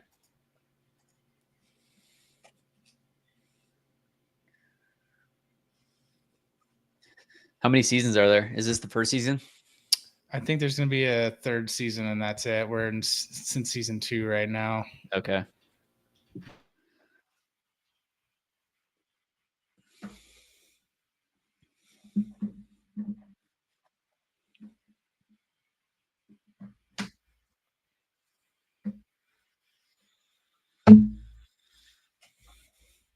Jason, you say Colt Emerson, Lazaro Montes, Felnine Celestine, Sanja, and Sloan are untouchable.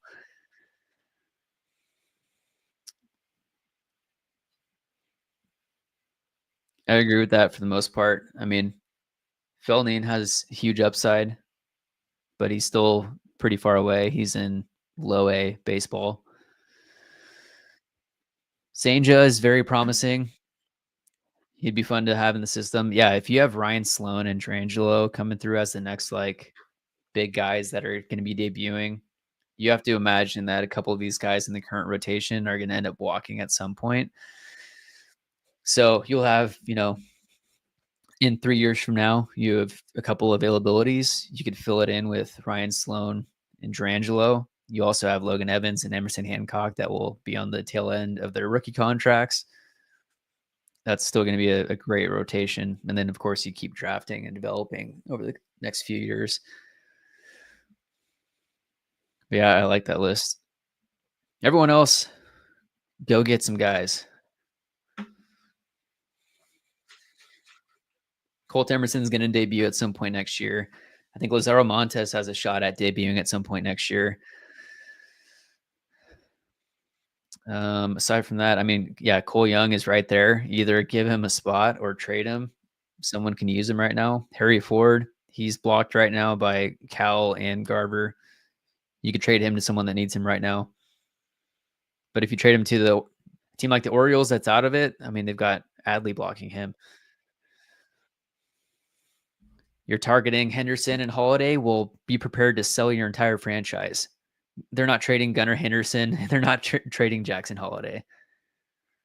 And starting the conversation with Kirby. Yeah. Oh, Demo?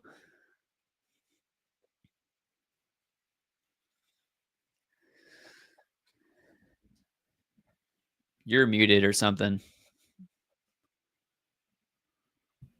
I was like, get over the wall. And I didn't realize Randy was on third base. How do you get on? No outs? 1 out now? Randy walk or what? I think I blocked out for a second. I don't know. I didn't see that. I was looking at the prospect list. He walked, and then Mitch Carver flew out. Demo ground rule double. I mean, at this point, like, Kirby's been hurt. If the Orioles were willing to give up Gunnar Henderson for George Kirby, I would listen to it. I would listen to that. Because, I mean, Logan Evans, you're seeing what he's doing right now.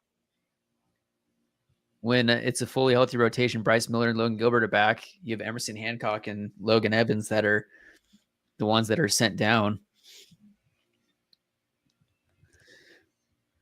And you have to assume that Kirby's going to want to go play on the East Coast at some point. So he's probably one of the guys that's not going to sign an extension.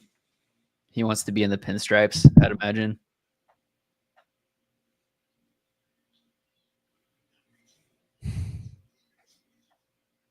God.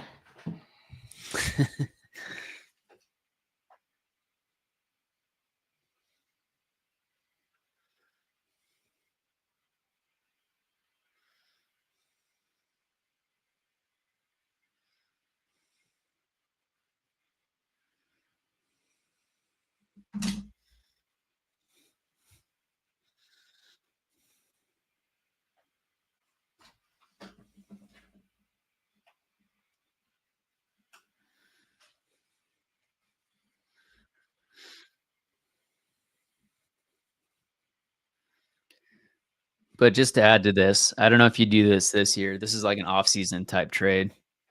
You wouldn't trade Kirby right now.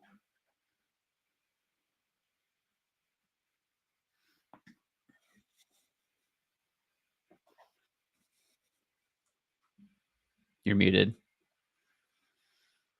I think you'd look at maybe trading Kirby possibly in the last season of his arbitration, trying to get something for it, or are you cool with just riding him out and just getting the qualifying offer?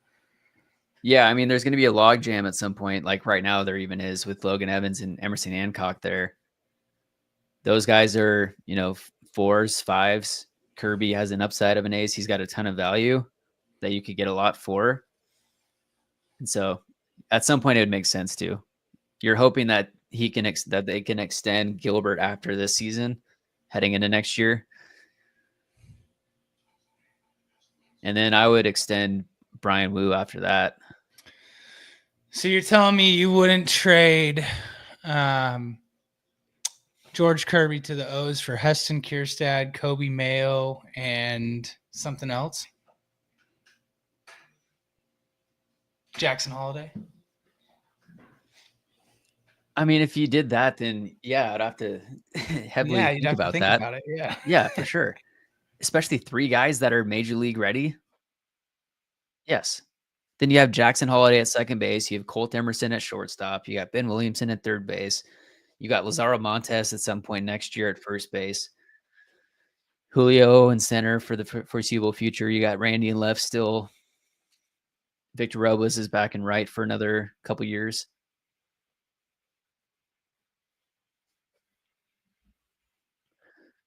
Oh, yeah, the Orioles are definitely a team that has been floated out there as an ideal trade candidate. They have a ton of bats in their system. The Mariners have a ton of pitching depth. It makes a ton of sense for those teams to talk. But it would have to be steep for Kirby.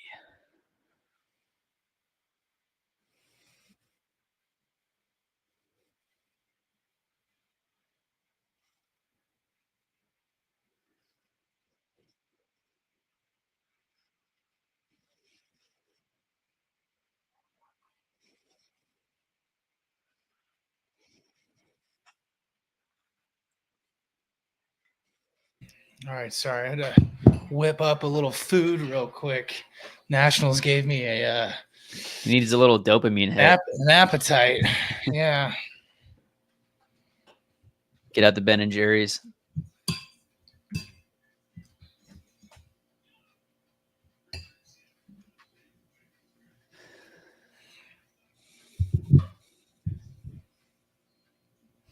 What would you guys trade? What would you trade to get Kirby?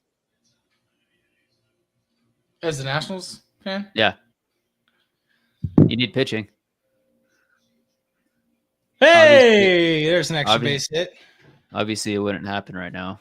No, I would probably Brady House is one of our top hitting prospects. Is he on the doorstep? Mm-hmm. He's in AAA right now, over 800 OPS. Cade Cavalli as a pitcher going back. Harleen Susana, who is the final piece in the Padres deal. No, they're trying to have him be a starting pitcher right now. So just to work up his value, probably. Yeah. I mean, he sits 100, 101.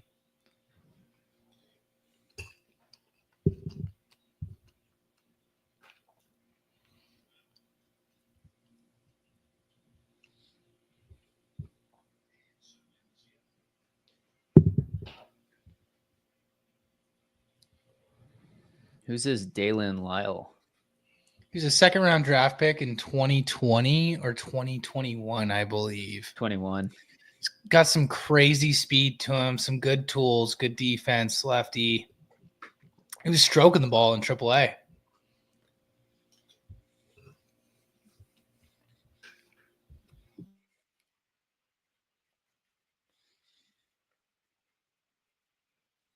Do you know what the rules are for expansion drafts?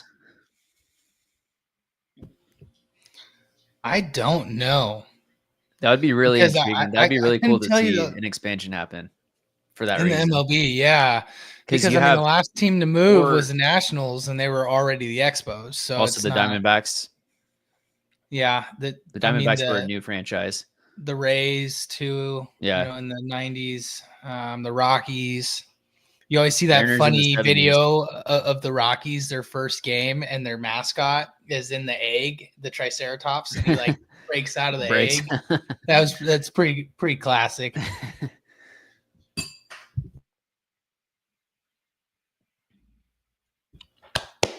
Hey, let's get a bomb and let's get Munoz in for the save. All right. Logan Evans is at 77 pitches in the 8th with 2 guys on. Bullpen's got to get warm now.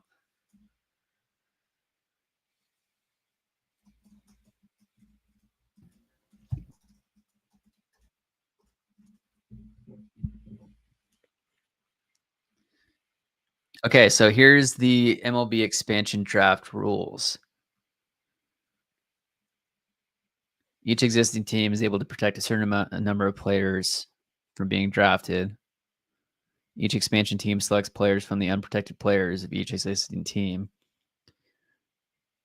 Okay, it doesn't have clarification on like how many players a team can.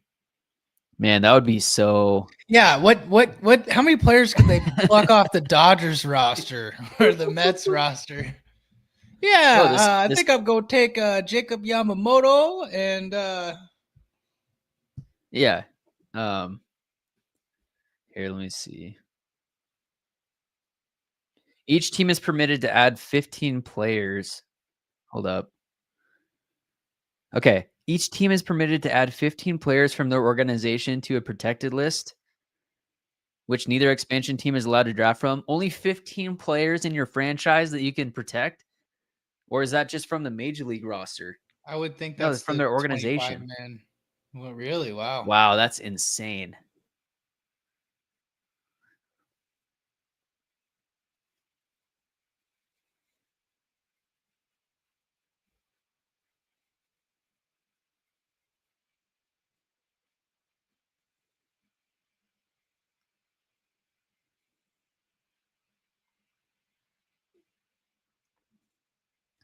Okay, it also says certain players are automatically protected if signed at age 19 or older. Players with no prior major league experience and less than 3 years service are draft exempt. Okay, so you can't draft guys in minor league systems. That's basically what that says.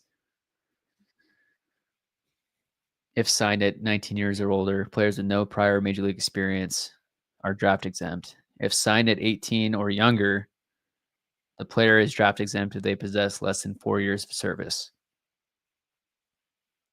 Okay, so that definitely severely limits the list. Players with a no trade clause in their contract must be placed on the protected list. You're muted.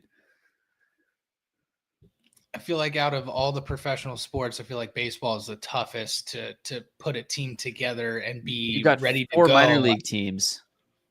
You got 4 minor league levels plus the major leagues. You've got the facilities that you have to build for all of those, plus the spring training complexes. I've been talking to the Portland Diamond Project. It's going to cost $5.5 billion for an expansion franchise, including everything. That's wild.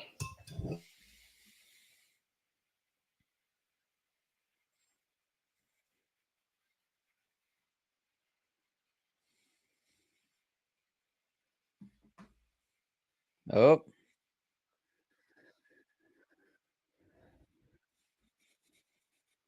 Jason, you're benching Tavares for his last 2 at-bats. I mean, with his range in the outfield, I don't know. And it's not a close game, so you don't necessarily need to take him out of the lineup. He's taken 2 extra base hits out of the gap tonight already. Yeah, you don't need his bat.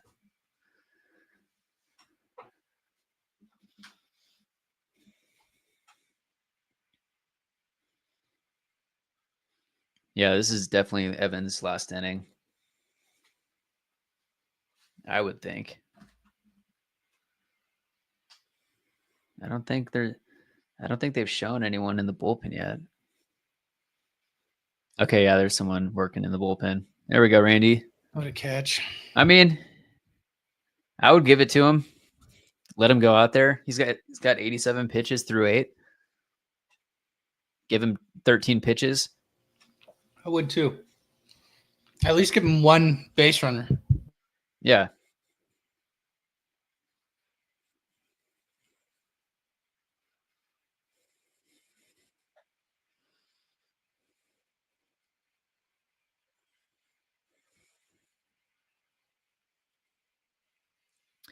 Logan Evans is the first Mariners pitcher to throw 8 innings since Logan Gilbert on September 7th, 2024.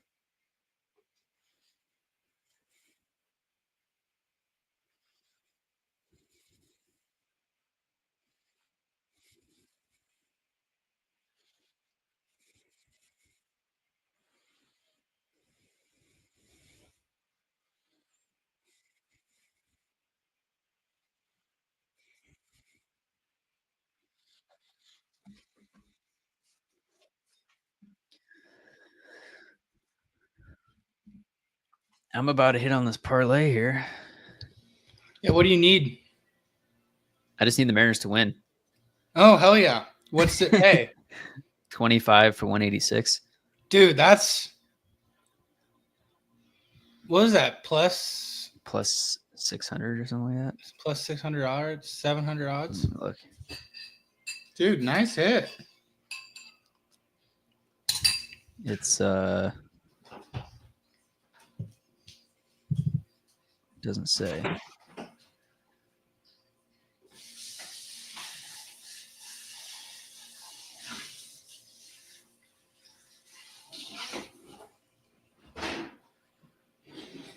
Yeah, plus 672. Dude, well done.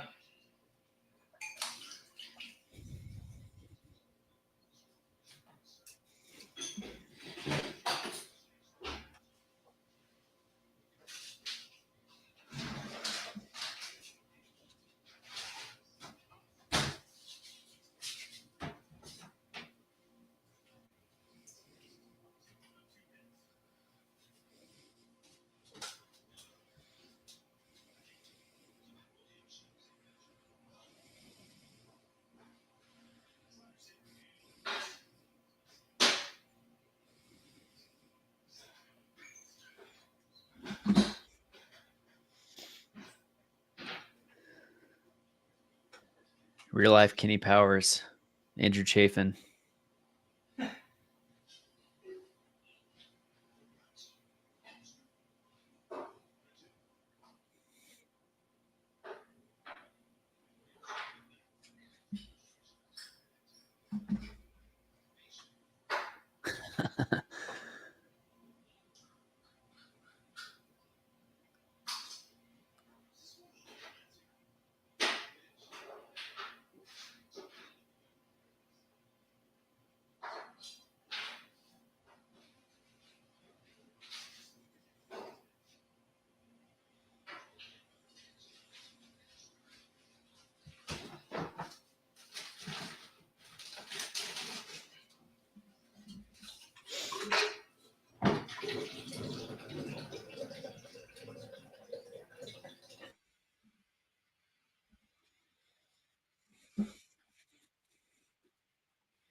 Boy, Andrew Chafin looks like a Sunday leaguer. Yeah. He's a future walk-on. Did you see that? I guess this is a couple years ago, old news, but I just saw it recently. But the Savannah Bananas, they added a team, the Firefighters. Yeah. Yeah, it was like 2 years ago. That's pretty sweet. Yeah. So they have the party animals, the Firefighters, and do they have a fourth? And are they going to 6 or something like that? I'm not sure. I can't get into that. All I see is that they have like sold out stadiums or sold out NFL, everywhere. Yeah. SEC football. Hey, you know what? They're coming to Seattle in September. I know my mom's going. She lives in like Reno area, so she's going to the AAA stadium. They come out there too. She's all excited about it. Hey, if it's a way to, muster up some excitement for the game of baseball, that's fine. It's kind of like the WWE baseball. You know, it's different. It's an exhibition you know, team. Yeah, it's like the Globetrotters of basketball. Right. You know, I don't know what who's the team the Globetrotters always beat. I can't remember. I'm not sure. I know basketball question. Last person I'm going to ask is you.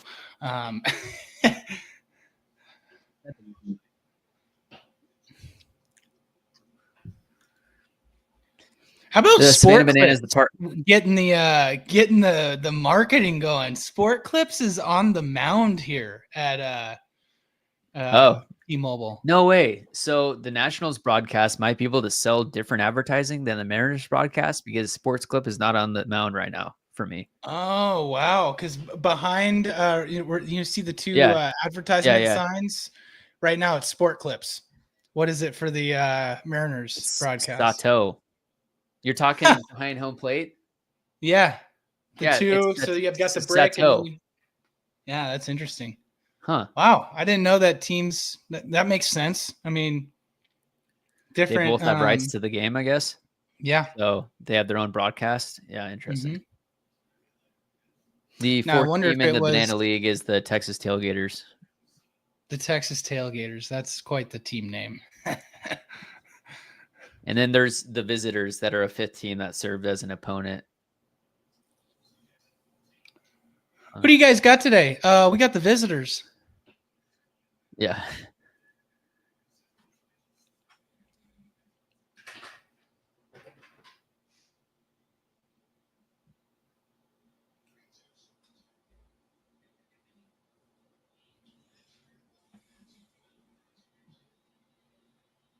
There we go. Ben Williamson, 2 for 4.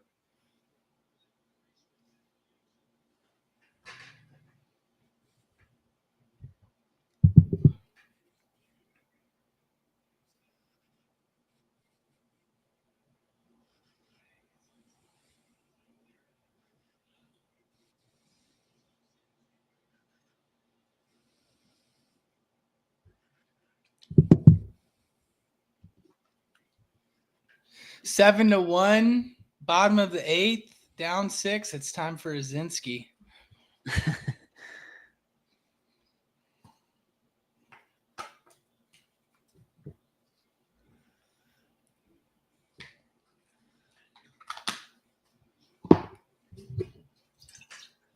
Got to get my Photoshop out, start working on my Logan Evans complete game graphic.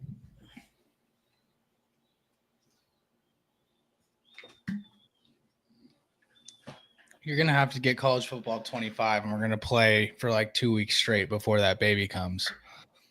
Oh, 26, you mean? Yeah, 26. Jeez, oh, yeah.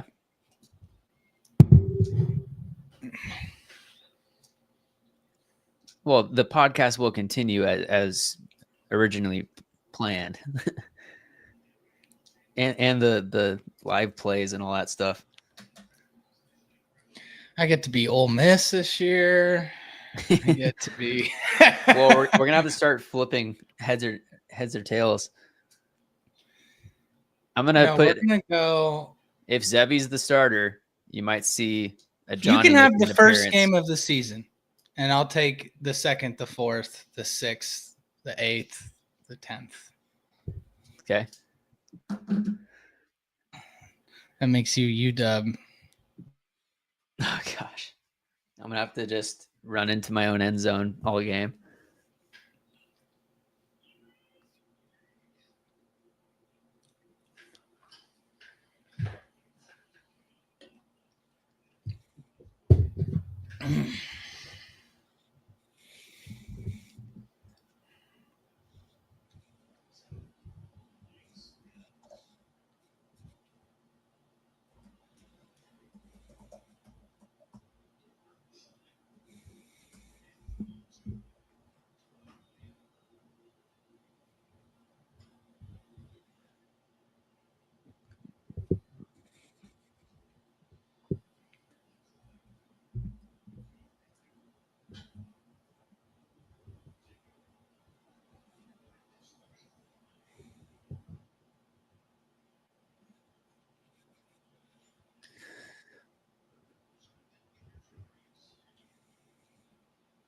Looks like okay.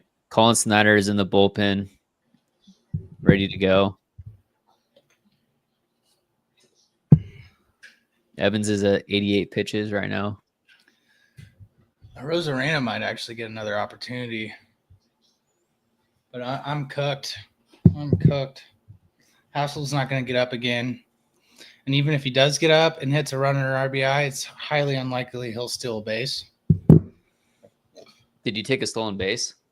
Yeah.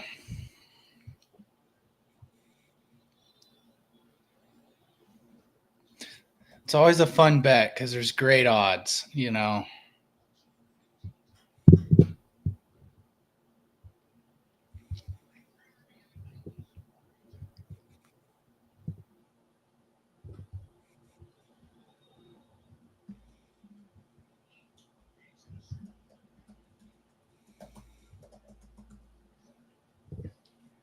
Julio, Ooh, let's boy. go. Load the bases for Randy.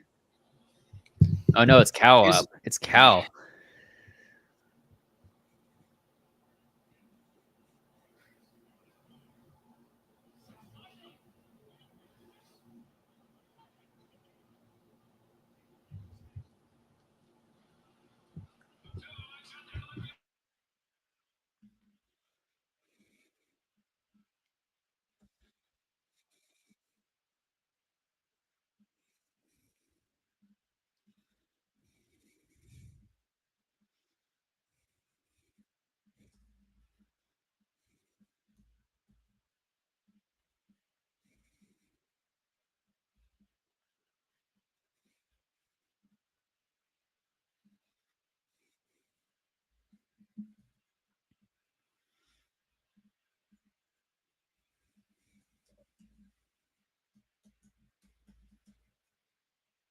Cal is batting from the right side yet again, looking for his third home run from the right side. Make it stop. I'm just glad I'm not playing Dumper in any fantasy league this week. Man, I should have gone for him. I think he was taken in like the 8th. Maybe sooner than that.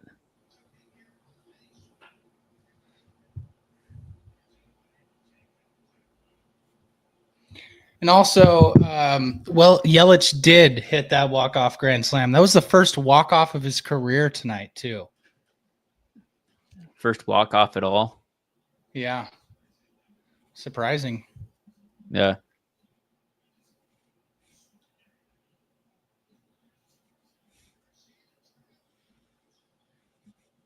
Oh, I don't think he gets an RBI for that. Oh, man. Who is this guy, says Owen.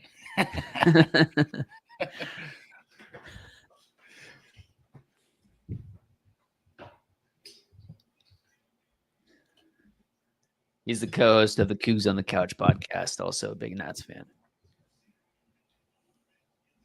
I'm here publicly watching my team get their ass kicked in front of a bunch of Mariners fans. That's who I am, all right? Yeah. Respectable. He hasn't even rage quit yet. No, that's surprising. I'm just here Okay, to watch we'll see if James Wood at bat. We'll see if Evans gets out there.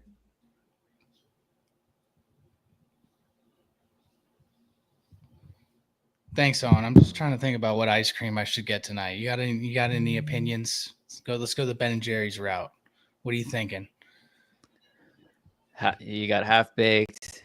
There's what's the Oreo one called? That one's really good. Dude, I tried a new one 2 days ago. It was like peanut butter and s'more. Oh my gosh. It was so good. The Tonight Dough is always a good one. Jimmy Fallon. I'm a big fan of the Chunky Monkey, little banana ice cream, some walnuts, milk I don't chocolate. like nuts in my ice cream. No. I'm guessing you don't like sprinkles either. I'm not a sprinkles guy. I mean, if it's like birthday cake, but confetti cake.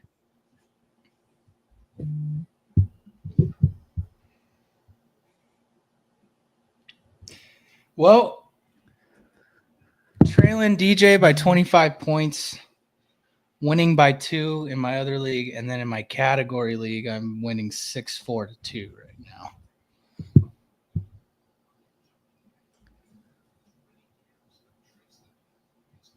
How do you like a category league? Yeah, I love it. This league, I've mostly been a head-to-head points guy for the most part with fantasy baseball. And this year I joined a league with like 3 buddies. I don't know like the other 7 guys, and it's a cat league, but it's a salary league. Like where you bid on. Oh, it's yeah. So it's not like it's not the bidding league. Yeah. Every player comes with a price amount per season, but also the way the rounds were set up, round 1, pick 1, you get 5 years of control, and then it goes to 4, 3, 2, 1, and then 6 was 5, 4, 3, 2, 1 again. So I believe the second pick that I had with 4 years of control, I went with Brian Wu. They're not sending Logan out. Damn. But yeah, I went with Brian Wu, and I got him for 4 years, $8.3 million a year. It's looking like an absolute bargain right now, because he's obviously just taking a huge step forward this season. Man, that sucks that they didn't give it to him.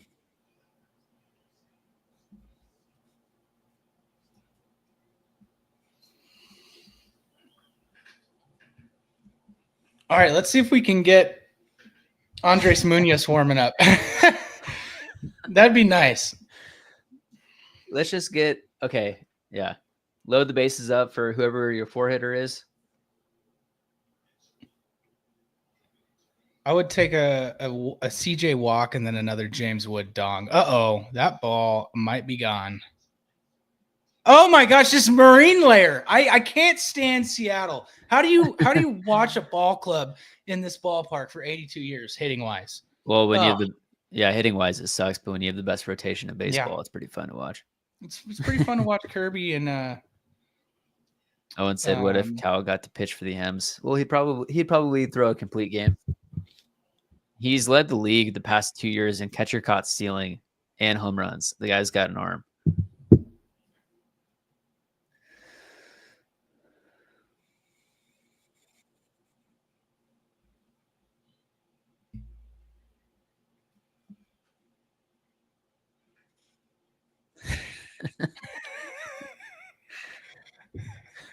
Hey, James Wood hit a home run, 444 feet, dead center. 448. I don't see many Mariners doing that. Outside of Kelnick last year, 2 years ago. And my team still has won a World Series too, so. Dude, Owen Wilson just casually watching the stream. That's wild. Hey, James, you want anything? Nope, I'm just looking. I hit a home run earlier. That's good enough for me.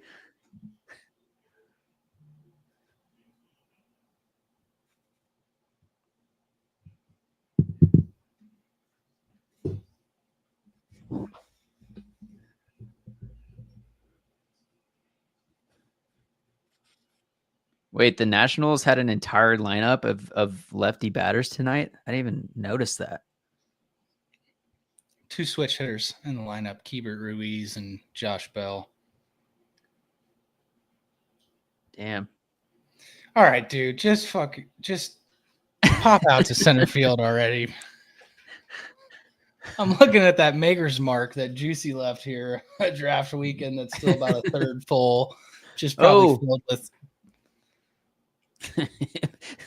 half with chew. Yeah. Backwash. So gross.